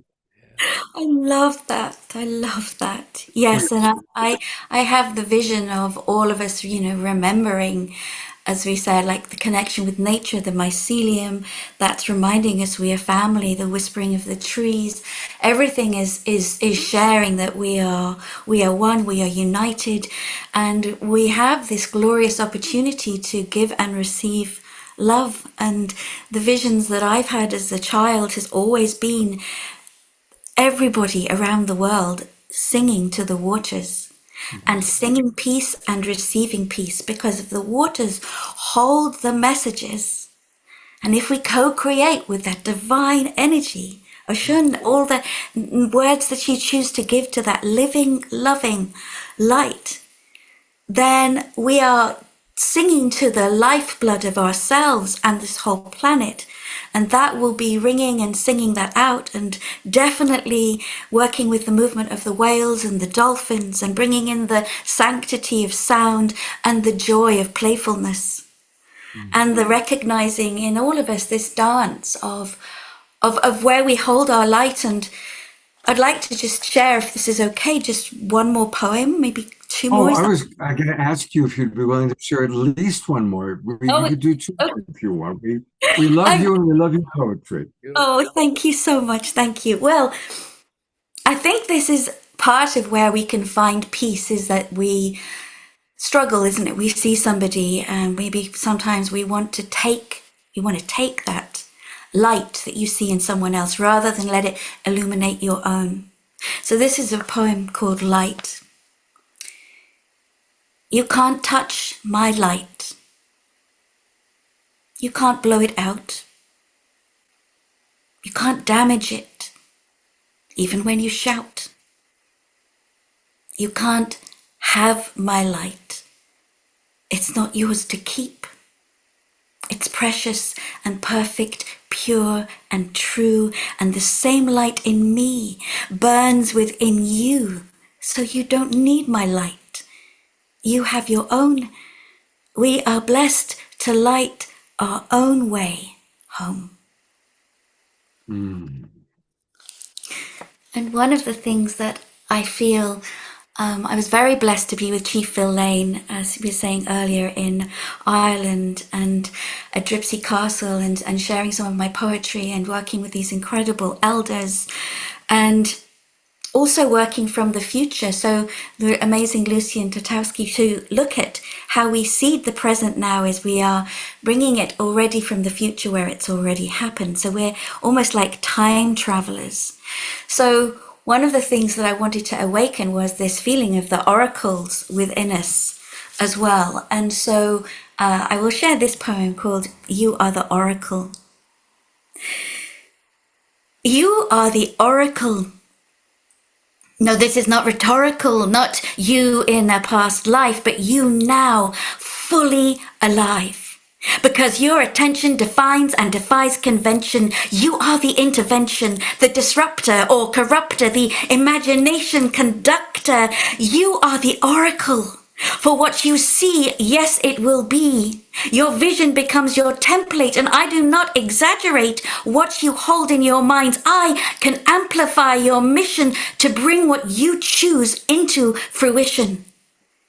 You are the oracle, the world bringer, the soul singer, the bell ringer. With every thought you bring forth your reality. We are the oracles.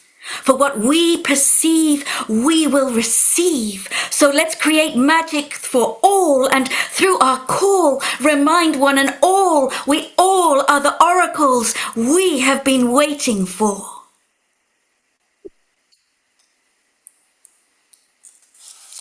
Oh, and I'm so Ashe. true. I'm going to go to gallery view one more time. Amazing, amazing. Ashe. I think Louisa has something to share. So Louisa, Baby, I'm just basking in while she's reading, in my head, I'm putting together a performance of her and two other people I know, and I done threw a dancer in there, and I done put Cornflowers music in there. That's the kind of head I got. Let's do it, y'all. let's do it, Louisa. Let's do that. Let's do it. I'm so with you on that. Thank you, my Ashe. darling. Yes. Weaving. I'm Oh, beautiful, beautiful, beautiful. I'm Cornflowers down for it. yes, beautiful. cauliflower, amazing. Yes, we can Good. do this. I mean, it's just so natural that, but that's the kind of head I have, you know? It's just, I like your head. thank you. I like the hat. It is so beautiful. And the message is so needed right now, right now. Yeah, Right now. absolutely. No, thank you for that. I really appreciate that, because I think the peace building, and I was talking about something the other day on a program, which is, we look at leadership, we have to have a different name, I feel, Yeah, because leadership has too much trauma associated with it, yeah. actually. And I'm calling, Stewardship. I'm calling seedership, as in Okay.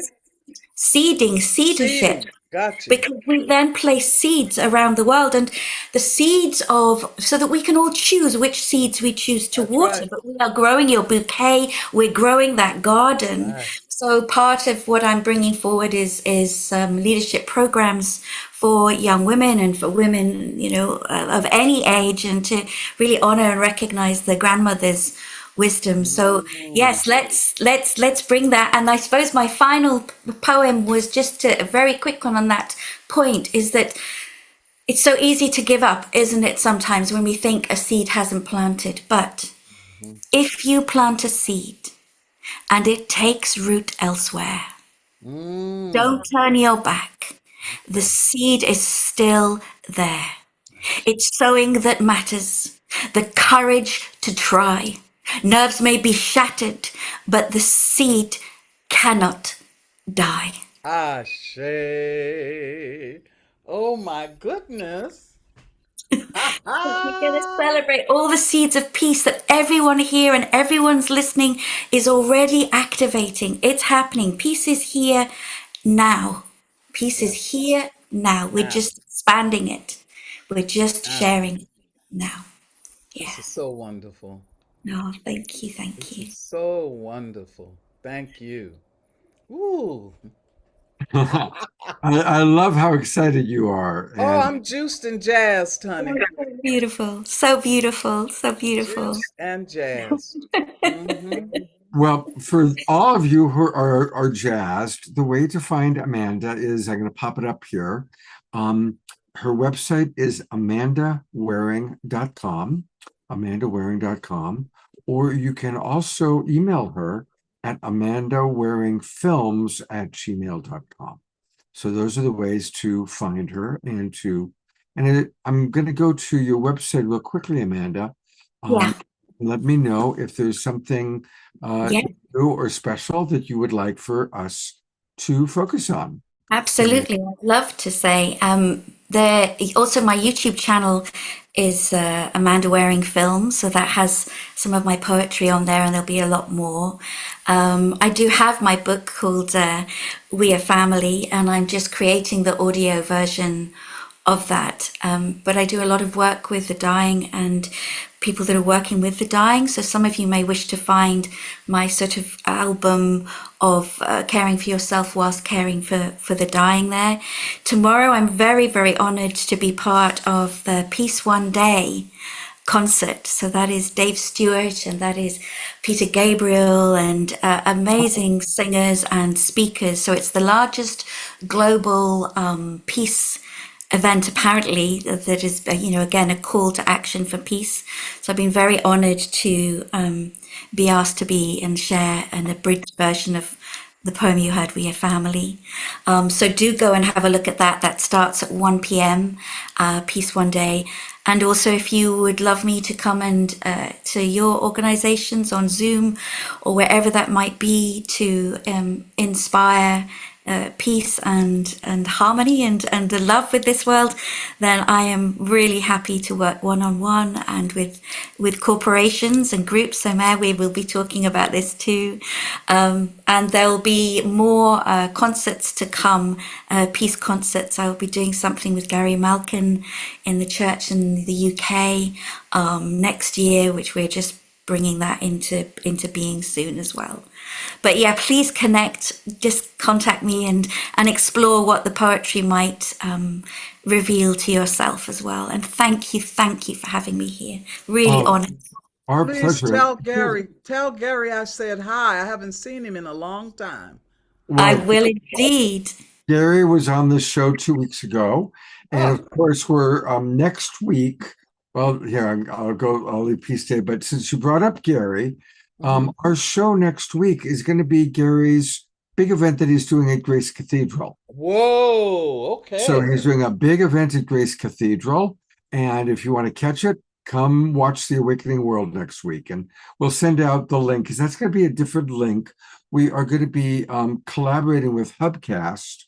Hubcast is live streaming Gary's big concert, and so we're going to encourage everybody to go to Hubcast for that live stream, and we'll send all that information out to our subscribers. So that's what's happening. And real quickly, since you brought it up, I did find it. I did not know about the Peace One Day event that's happening tomorrow. Wow, there's so many good things happening tomorrow. Yes, I know. Which is the way it should be. Like every Sunday should be. But hopefully we can sort of eke it out, because also on the We campaign tomorrow there is my poetry. I'm doing my poetry there for an event. I think it's at 7 p.m. UK time. So that's the 11 days of unity, and also the work on leadership for the 11 days of unity. Okay. And caring for the dying. So do me a favor, because that's a lot, and I'm trying to. You're saying one thing and I'm putting on the next. Okay, so Oh God, I'm sorry. It's my ADHD. I appreciate it. If you could put into the chat box one at a time all these different things that are happening. And again, just while we're on it, for anybody who is interested, if you go to peaceoneday.org, peaceoneday.org, you can learn about the Peace One Day broadcast happening tomorrow. And wow, what a lineup. Amanda Waring, of course, is the lead person that we're going to watch that for, but she's joined by Dave Stewart and the Eurythmics, Daryl Hall, Peter Frampton. A lot of our favorite people are going to be there. Jeremy Gilly co-hosted our Peace show about 5 years ago. Yeah, so anyway, lots of people committed to peace, which is beautiful. Thank you, Amanda. We love you very much. Thank you. Wonderful. Well, tonight's show kind of evolved when Charity Ma was on our program, and she only had a few minutes, maybe a month ago. And people were asking, what's the latest message? Because, we had her on the show maybe a year ago showing the Kogi prophecy, which was concerning and distressing. And obviously in that video that we all watched many times, we were shown what the mother needs us to do to come back into balance. And we haven't done that. Clearly, humanity has not done what we needed to do. And if anything, it just seems like the people who are leading, the captains of the ship right now, are taking us in the exact opposite direction that I know we all want to be going in. That's why we honor Mayor Cromwell and Cornflower and Louisa and all the different people, Chief Phil, Amanda, that you're seeing tonight.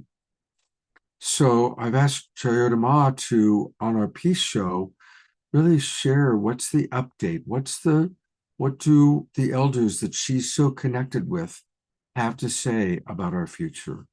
So with that, I'm bringing back on our co-host for the evening, our beloved Chayoda Ma, to give us a lowdown.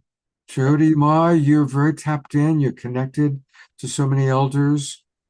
What can you share with us? Well, I want to start by saying, Amanda, your fire is so bright. And when you were speaking it the way you were, I immediately saw Mother Earth saying the same words. I just saw her shouting this out exactly the same, which is what I think she's doing right now through all of our elders that are receiving similar messages, that we must wake ourselves in a present moment and make choice with consciousness. As some have mentioned, she put out a message almost 2 years ago in December, to be 2 years. And when it first came, when they brought it to me and gave the message, and then we put it up on film.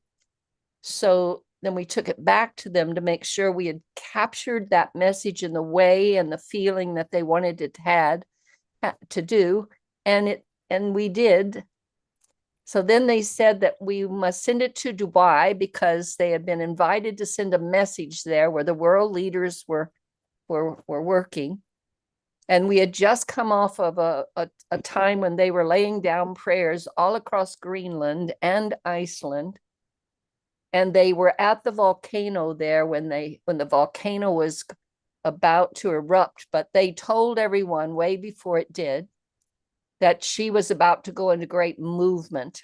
2 days after they got home, lots of earthquakes went across Iceland and the volcano went off. Now, something that was a part of the message for me in the way the mother was giving her message, they said that what the volcano was telling us is when I erupt, when I go into my movement, my lava can go under your houses if you're listening to me, or over them if you're not. She really, really, really wants for us to listen and wake up to the urgency of the moment she's in, because she's in an evolutionary ascension moment. And it's a powerful moment. And as she said on that mother's message, I've waited as long as I can, but the maladies continue to be put on me. I must make a movement for myself. If you do not pay attention to the mother need right now and support the original people, for I'm giving them the messages of what I need to heal and move more gently for the human beings here. So what the Kogi prophecy has said is that they told us when we were gathered in a small group in 2013 that the great cleanse of 13 years was opening. And if you look back at this last 13 years, you see the great cleanse. The deeper it went, the deeper it scrubbed us, the deeper it shook things into the light so we could see them. And now this is the last of the 13th year cleanse. This is when the ending, they say, will fall into the beginning in 2026. And they stay informed by watching the ending as it falls down, but stay focused on that which is breaking through. And that which is breaking through are carried by those individuals and organizations and initiatives that are embodying the original principles of love, reciprocity, collaboration, unity, heart. All life is sacred. Now, they've just contacted us again, and I want to just take a moment and say, while I was there this last summer, I moved from the Black Hills where my sister, my grandmother's sister, Loretta Afraid-A-Bear Cook, and her husband, Tom, held their Sundance, where they were doing significant things to pass the ancestral wisdom on to the youth. And when I went directly from there to Colombia, they pulled us to the top of the world because the elders were getting so old they couldn't come down.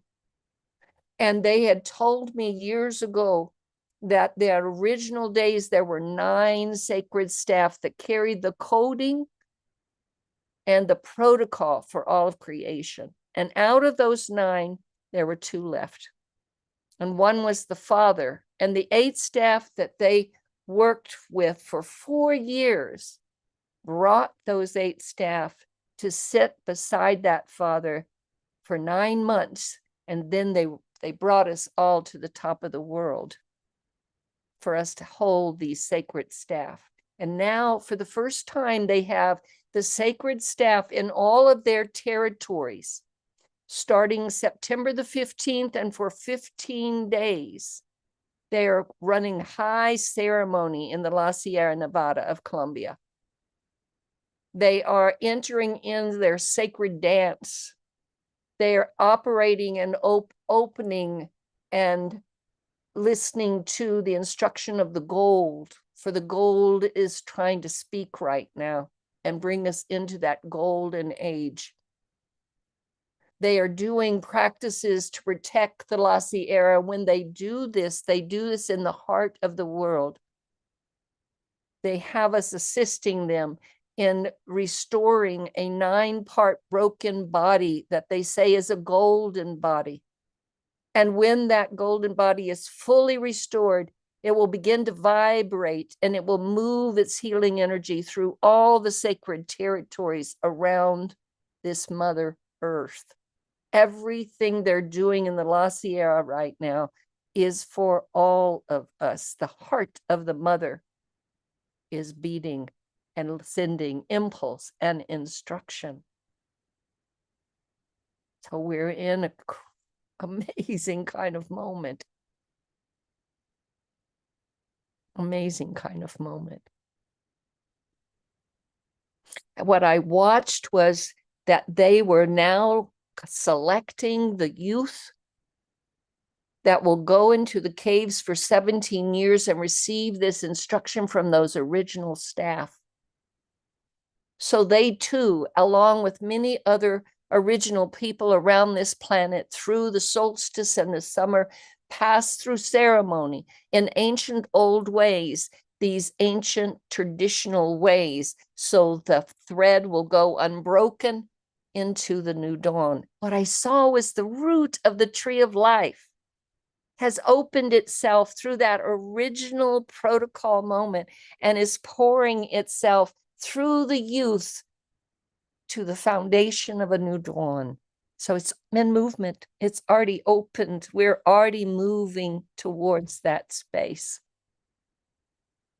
Now they tell me that they're preparing another message as we work with them collaboratively in our own territories. I invite everyone here to offer a ceremony in your own, on your own land, in your own space, either alone, with community, however that comes to you.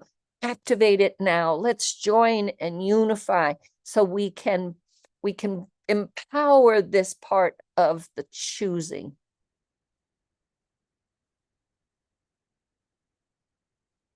And then at the end of this time, they're going to be sending me another message. I don't know what form they will want it in, whether it's a video or something else.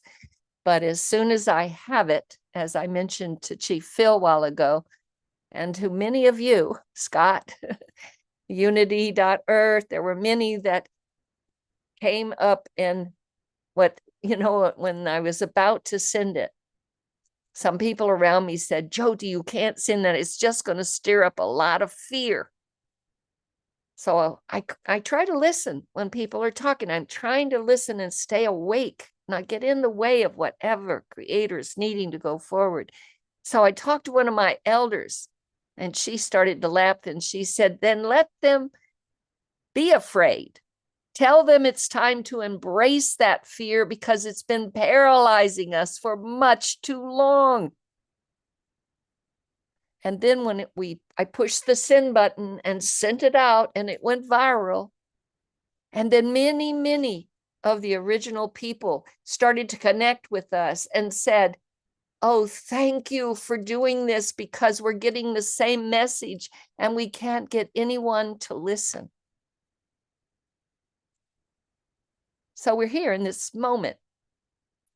We can't wait another year or 2 years. We need to understand the urgency that the move. It's kind of like if I were at 9 months and I was started my birth and I feel my contractions, and then all of a sudden I tried to make it stop. It wouldn't work. And it's not going to work for Mama Earth either. So I am inspired that I want to take a short prayer and just give thanks for this day of international peace, for this day of collaboration, for this day of the jewels that are in the weaving of this great life here on this Mother Earth have given voice tonight. Creator, I'm sitting here on the sacred territory of the Pomo and the coastal Miwok people, and I'm giving you so much thanks, gratitude for the morning star. When I went out on my porch this morning to speak, call that day, that morning star, call the sun, and sun brought the light so we could take a deep breath, a shared breath on this planet, and open ourselves so the light could pour within, and we could walk more consciously, more softly with this Mother Earth, that we will listen to her more deeply. For through her prophecies and through our original caretakers, she is bringing to us the instruction for the time. Can we listen? And once we listen, can we embody that instruction? For then we won't think about it. It will just merely walk us into the new dawn. Creator, tonight, I got to be inspired by music that brings the light.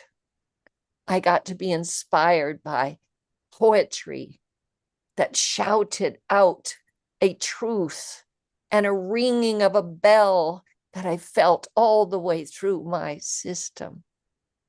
I got to hear how all the plants are moving underneath us and around us, and the intelligence of this Mother is speaking in every form she can. Are we listening? Creator, I got to see inspiration put its coat on with many of those that sent their messages through that chat line. I got to see the inspiration that drives Scott as he carries this mission for you, an awakening world, and all that's gathered to herald that into manifestation. I got to experience, Creator, the wisdom of elders, Chief Phil and Uncle, as he spoke about, who wanted to be here and couldn't be here tonight. Or Milo, that is traveling and can't get the Wi-Fi to collaborate with him. You've chosen where you need us to sit. And I trust that now. I see how you are the most amazing alchemist of all time, and timing is the element. I've come to know that over 40 years because I can sometimes let my little self ramble around and make excuses and negotiate. And then I hear your stern voice, which lets me know the timing is now. Get over yourself, get on with yourself. And so I do. And I'm so thankful because the weaving of your plan has been so magnificent. Over all these years, I've watched you time things years ahead of when I could have ever thought it would be. I've watched you bring into awareness things that were never in one's mind. I've watched you listen and move through the hearts of the many and help us applaud our diversity. I've watched those that are in some of those war-torn countries show us the power of courage and heart in very devastating moments. I remember Yeye. I remember one time when we were talking about these times, Creator, and I remember what she said. She said the manure is being made right now, but we carry seeds. We must plant them deeply in it.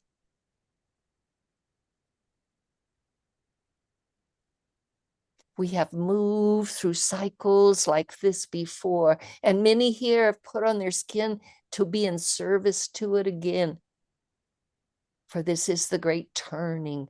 We're moving into 26,000 years of unity, where for the first time, as many of my grandmothers have told me, for the first time, we will fully manifest ourselves as human beings.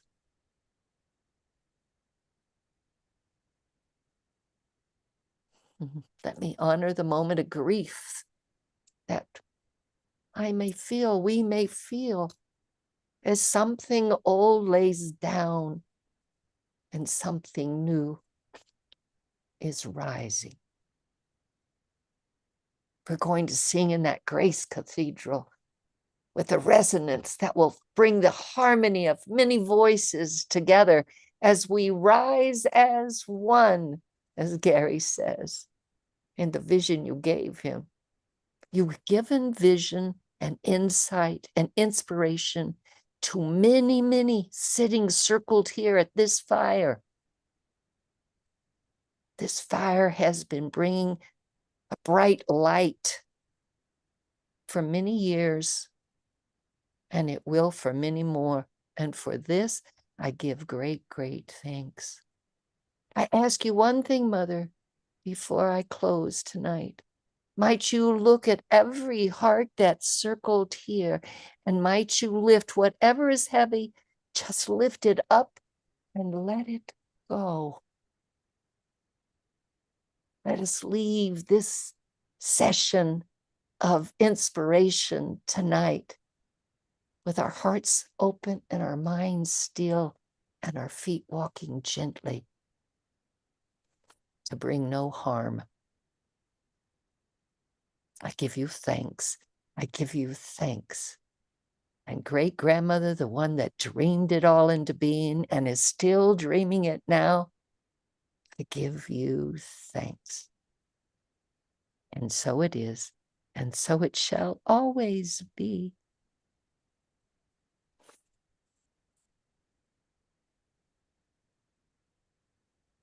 Thank you so much. So beautiful. So beautiful. And if I have a religion, it's gratitude. So I so appreciate how gratitude is the core of your prayer. Tomorrow at 10 o'clock Pacific time, you've got a community call. Please tell us about the golden body. Well, as I was sharing with you about this golden body that we've been put into service to tend to and to bring it fully together by 2030, we're going to have the first call on the fountain. The fountain has been constructed by the instruction of the mothers through the mamos for over 13 years. She literally made this instrument. We were her feet. We caught the instruction. We walked it out. We held ceremony of gratitude for what we learned. We went back for the next level of instruction.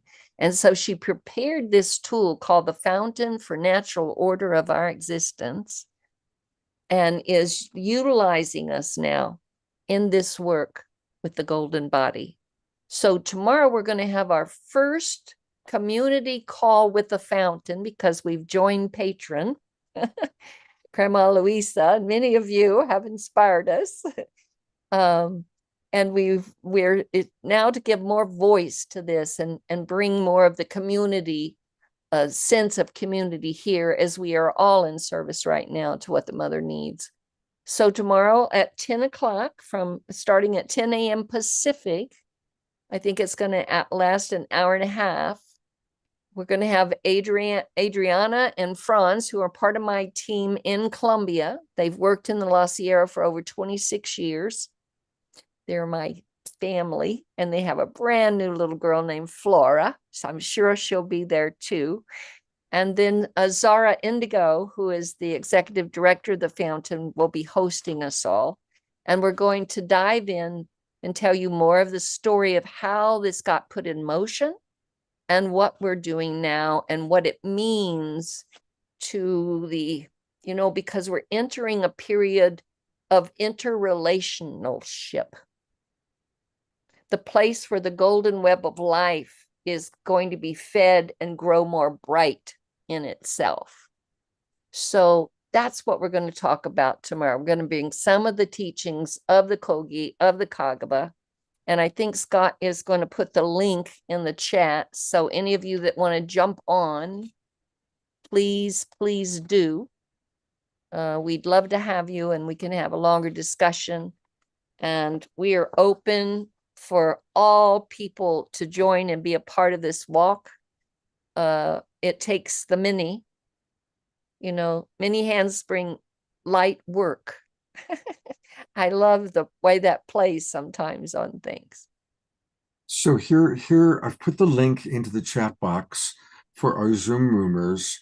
For those of you watching on Facebook or YouTube, you can send me use Facebook Messenger and send me your a way to send this to you, your cell phone number or your email address, because there's not an easy website to give to you. And I know that most people watching are watching us that way. Is there a website actually, Jerry? Yeah, it's really easy. Thefountain.earth. Okay, so let me hang out. Thefountain.earth? That's right. That'll get you to our website, and I'm sure they've got probably some more information there for you. All right, well, give me a moment. Let me see if I can pull that up real quickly. Thefountain.earth. Here we go.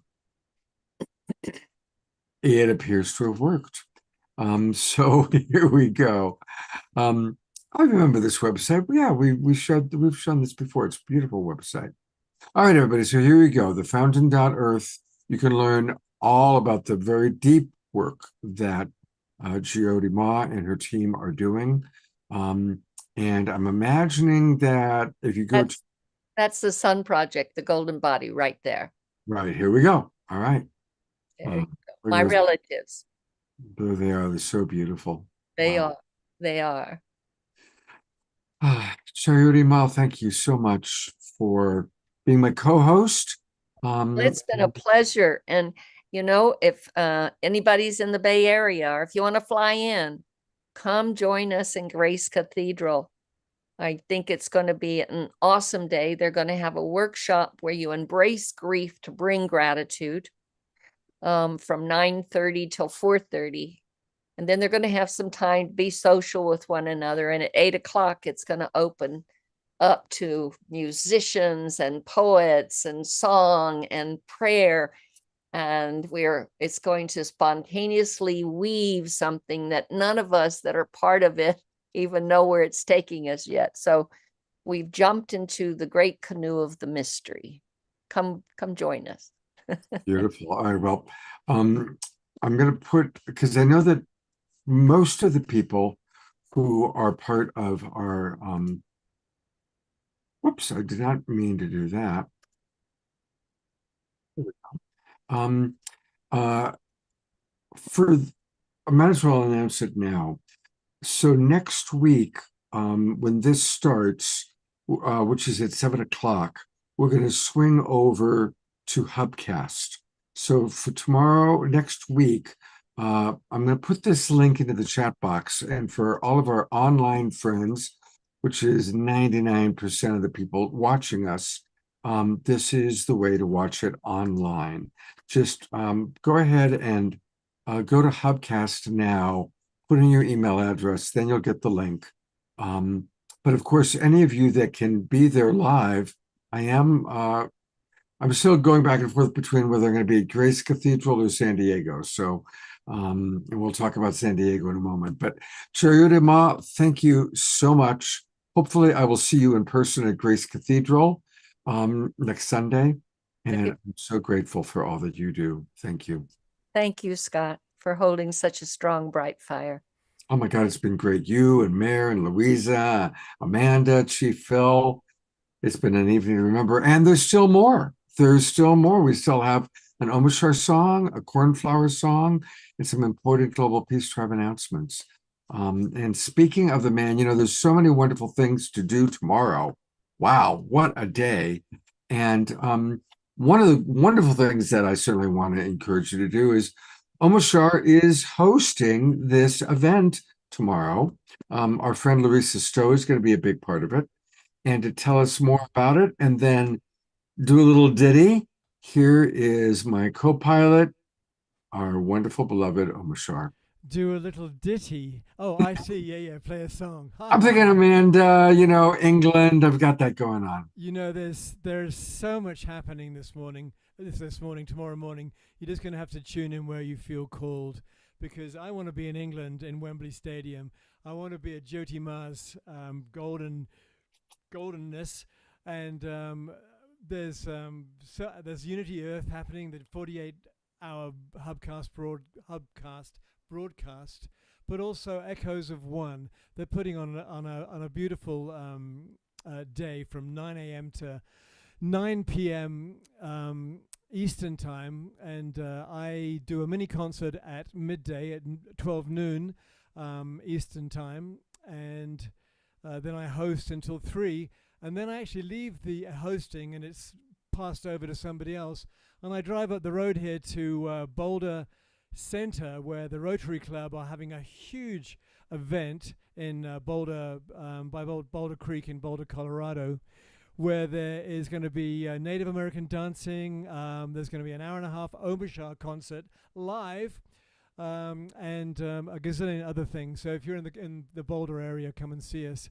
But anyway, don't believe in FOMO. You will know where to be. Your heart will call you, and that is it. My heart has already had to just be present with what I'm being present with.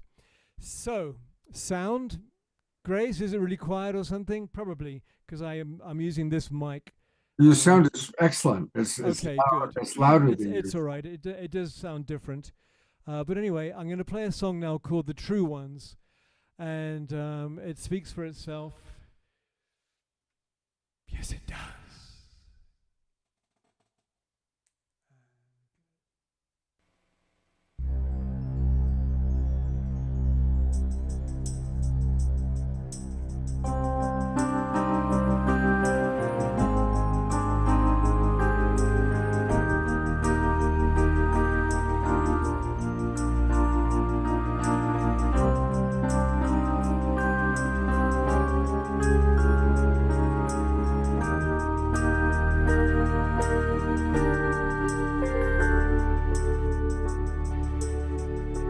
Breathing free again. I love the air we breathe. And as we fly again, I love the sacred sky. Now we we are whole again. I love the way we've changed, with open hearts again. I love the love we are.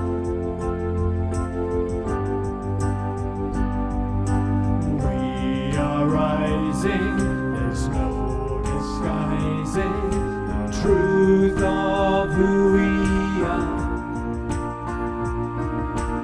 With our hearts connected again, now we are the stars. And as we walk again, we know the sacred earth. And as we see again, to ourselves we give birth. And as we feel again, our boundaries dissolve, and free to love again, right from the heart of one. We are rising, there's no disguising the truth of who we are. With our hearts connected again, now we are the stars.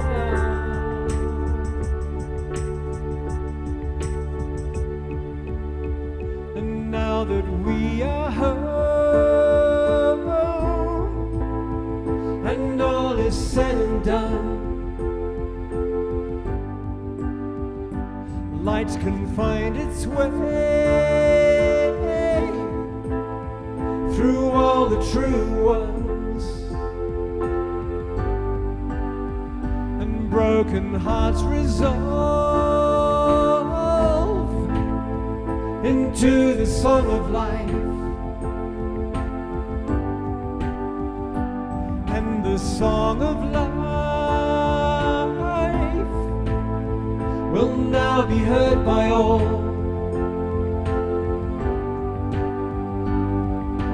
We are rising, there's no disguising the truth of who we are. With our hearts connected again, now we are the stars.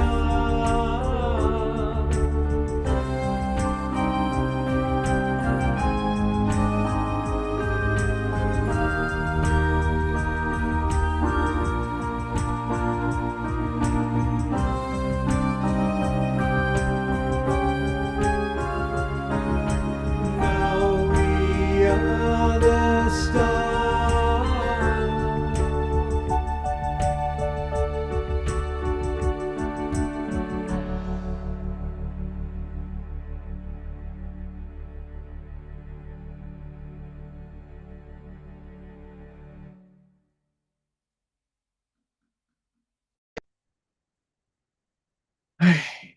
Such a soulful, beautiful song.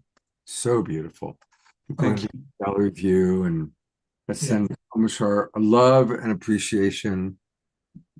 It's just amazing what comes through, because I didn't write it. I can't lay claim to that. It came through me from the one source of all, and that's always my philosophy. Not my philosophy, my truth, the truth. The other interesting thing is that even some what I would potentially call meat and potato musicians, more often than not, they'll say, you know what, I just received this song. Of course, they'll put their name on it. However, they still acknowledge that everything is received from the center of the source of all creation. So thank you. You know, there's that wonderful quote from Bob Dylan when they asked, how can you write so many songs? And he said, I don't write them. I just write them down. Right there. Yeah. Exactly. And so it took me a while to recognize that. Not very long, but enough for me to be, I guess, humbled by the truth. Well, I want to remind people, of course, in addition to tomorrow, echoesofone.com are the details for what Omashar is going to be doing online. And then you can be with him in person. And I hope a lot of our Global Peace Tribe is going to be able to make it down to San Diego for a concert on Monday night, September 29th. Monday night, September 29th. Thank you, Mark Donisovsky, for organizing that, because it's going to be a really, really special evening. Anything you want to add about your concert that's coming up? Nothing really. I know that there's the San Diego retreat immediately prior to that with a bunch of amazing people, including our Soul Search family. But I just wanted to, well, one thing I wanted to say is I just spoke to Mark today, and his mother is 99 years young, and she's just moved from, I think, a care home into hospice. And so he is now going through that. I spoke with him a little while, and he said, she's ready to go, and I'm good with it. So I just wanted to send maximum grace to Mark Denisovsky's 99-year young mother, who knows that it's time to leave, and is happy about it, according to Mark. So there it is. And how's your mom doing? Well, that is another story. Let's not go there. However, she's ailing fast, and the only thing I'll say is that she now doesn't know who's has what children. And I have 2 kids, and my brother has 4, and she mixes them all up, and so her mind is just completely gone. But there it is. There it is. Blessings to your mom. Blessings to Mark's mom. And blessings to all mothers everywhere, all because moms, it is that which is the truth. And yes, thank you, Scott. He mentioned, of course, there's a big event, and I think tickets are still available. September 27th and 28th. Look at that lineup. Daryl Anka, the channel for Bashar, our beloved Tangela, our beloved Omashar, our beloved Alan Steinfeld, Shelley Reef, Mark Anthony. I mean, half the people, 2/3 of those people have been on the show. Ken Lloyd, Sarah Brexman. So it's going to be a wonderful, wonderful event in San Diego, September 27 and 28. That's next weekend. It is. Coming up fast. I know. I'm doing my best not to feel overwhelmed, because I got about 10 things in one week. And so, as I'm not too sure who it was, the Buddhist saying, or a Buddhist teacher said, when you get overwhelmed, how kind of silly that is, because there's only ever one thing to do, only ever, and that's the next thing. The next thing. Well, the next thing is, I want to remind people that this is a very good time to register and join the Global Peace Tribe. A big thank you to all the people in our Zoom room, because they're subscribed, at least for our summer season, but the summer season is coming to a close. And so now is a great time to re-sign up for the autumn season. Or for those of you watching on Facebook or YouTube, come and join us. Go to globalpeacetribe.com, globalpeacetribe.com, and click register for the new season. And that will take you to our trusty registration page, where you can easily join us for as little as $22, and you will get all the Zoom rooms to all of our shows for the rest of the year. We do a show every Wednesday night and every Saturday night. This Wednesday coming up is going to be another Soul Search show. The first time we're doing a Soul Search show on a Wednesday. So come join Tangela and psychics and healers, and your friends, Omashar, AJ, and Tom are going to be with us on Wednesday night. I know you really, and I'm really happy about that, because they just, their presence makes me happy. So no, I knew. I said, okay, if we're going to have that, we got to get AJ and Tom. Right. So that's going to be fun. And then next Saturday night, we're going to be featuring Gary Malkin's amazing concert with Jayoti Ma, Hallelujah Anasuya, so many amazing people. So it's going to be a very, very special event. And so come join the Global Peace Tribe. And one of the wonderful things about Global Peace Tribe is you get to see Omashar with us on Wednesdays and Saturdays. And you get to see special events and special beloveds like Cornflower. And the only way I could imagine closing out such a special show is with Cornflower getting us up, moving, grooving, and dancing into the night. I just double checked all my settings, so hopefully they're Okay. Take a quick look and I'll give you a thumbs up. And if Yeah. I'm like frantically waving, you'll know. I'm so sorry. It's okay. Oh my goodness. That was It funny. really actually was funny because we're listening to you do what you do when you don't have the looping And going it's on. cool too. It was awesome. And I'm like frantically waving and almost started speaking. And I finally got it out of the corner of my eye. I saw you like, I was like, that's not dancing. It was really good. Well, thank you. And you are such a minstrel of peace. And thank you for being, you and Omashar are both just such amazing men. So thank you very much. Yeah, absolutely love Omashar. Thank you again, brother, for being the sound wizard for the Global Peace Tribe and all that you bring to this community and beyond. Yeah. I love your music. You're an incredible musician, and I loved what you said about that we're all channels, and I call it the great music.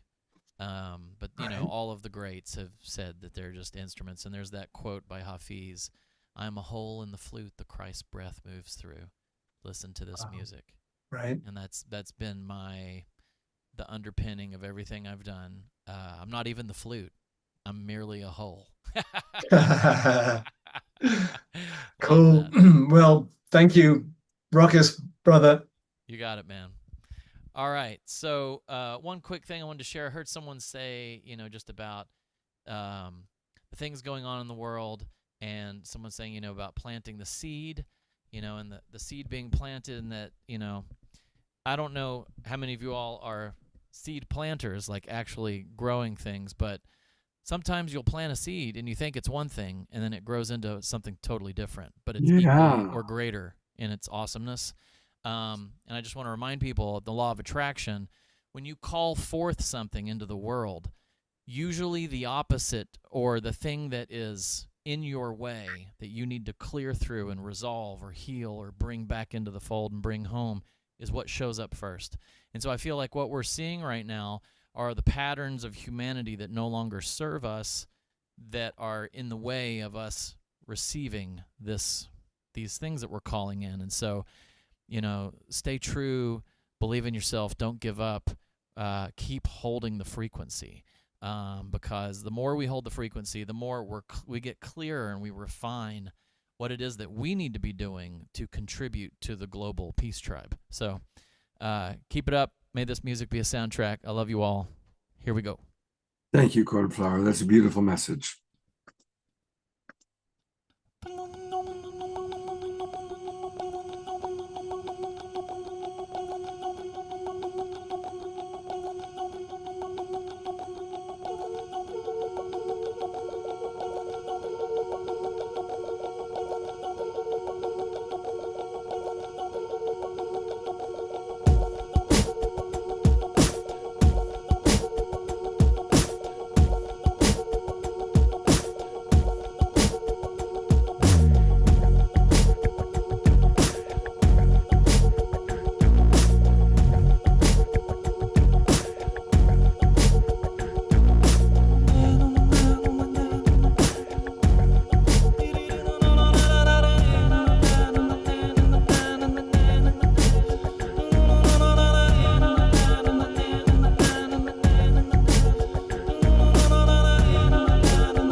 Oh,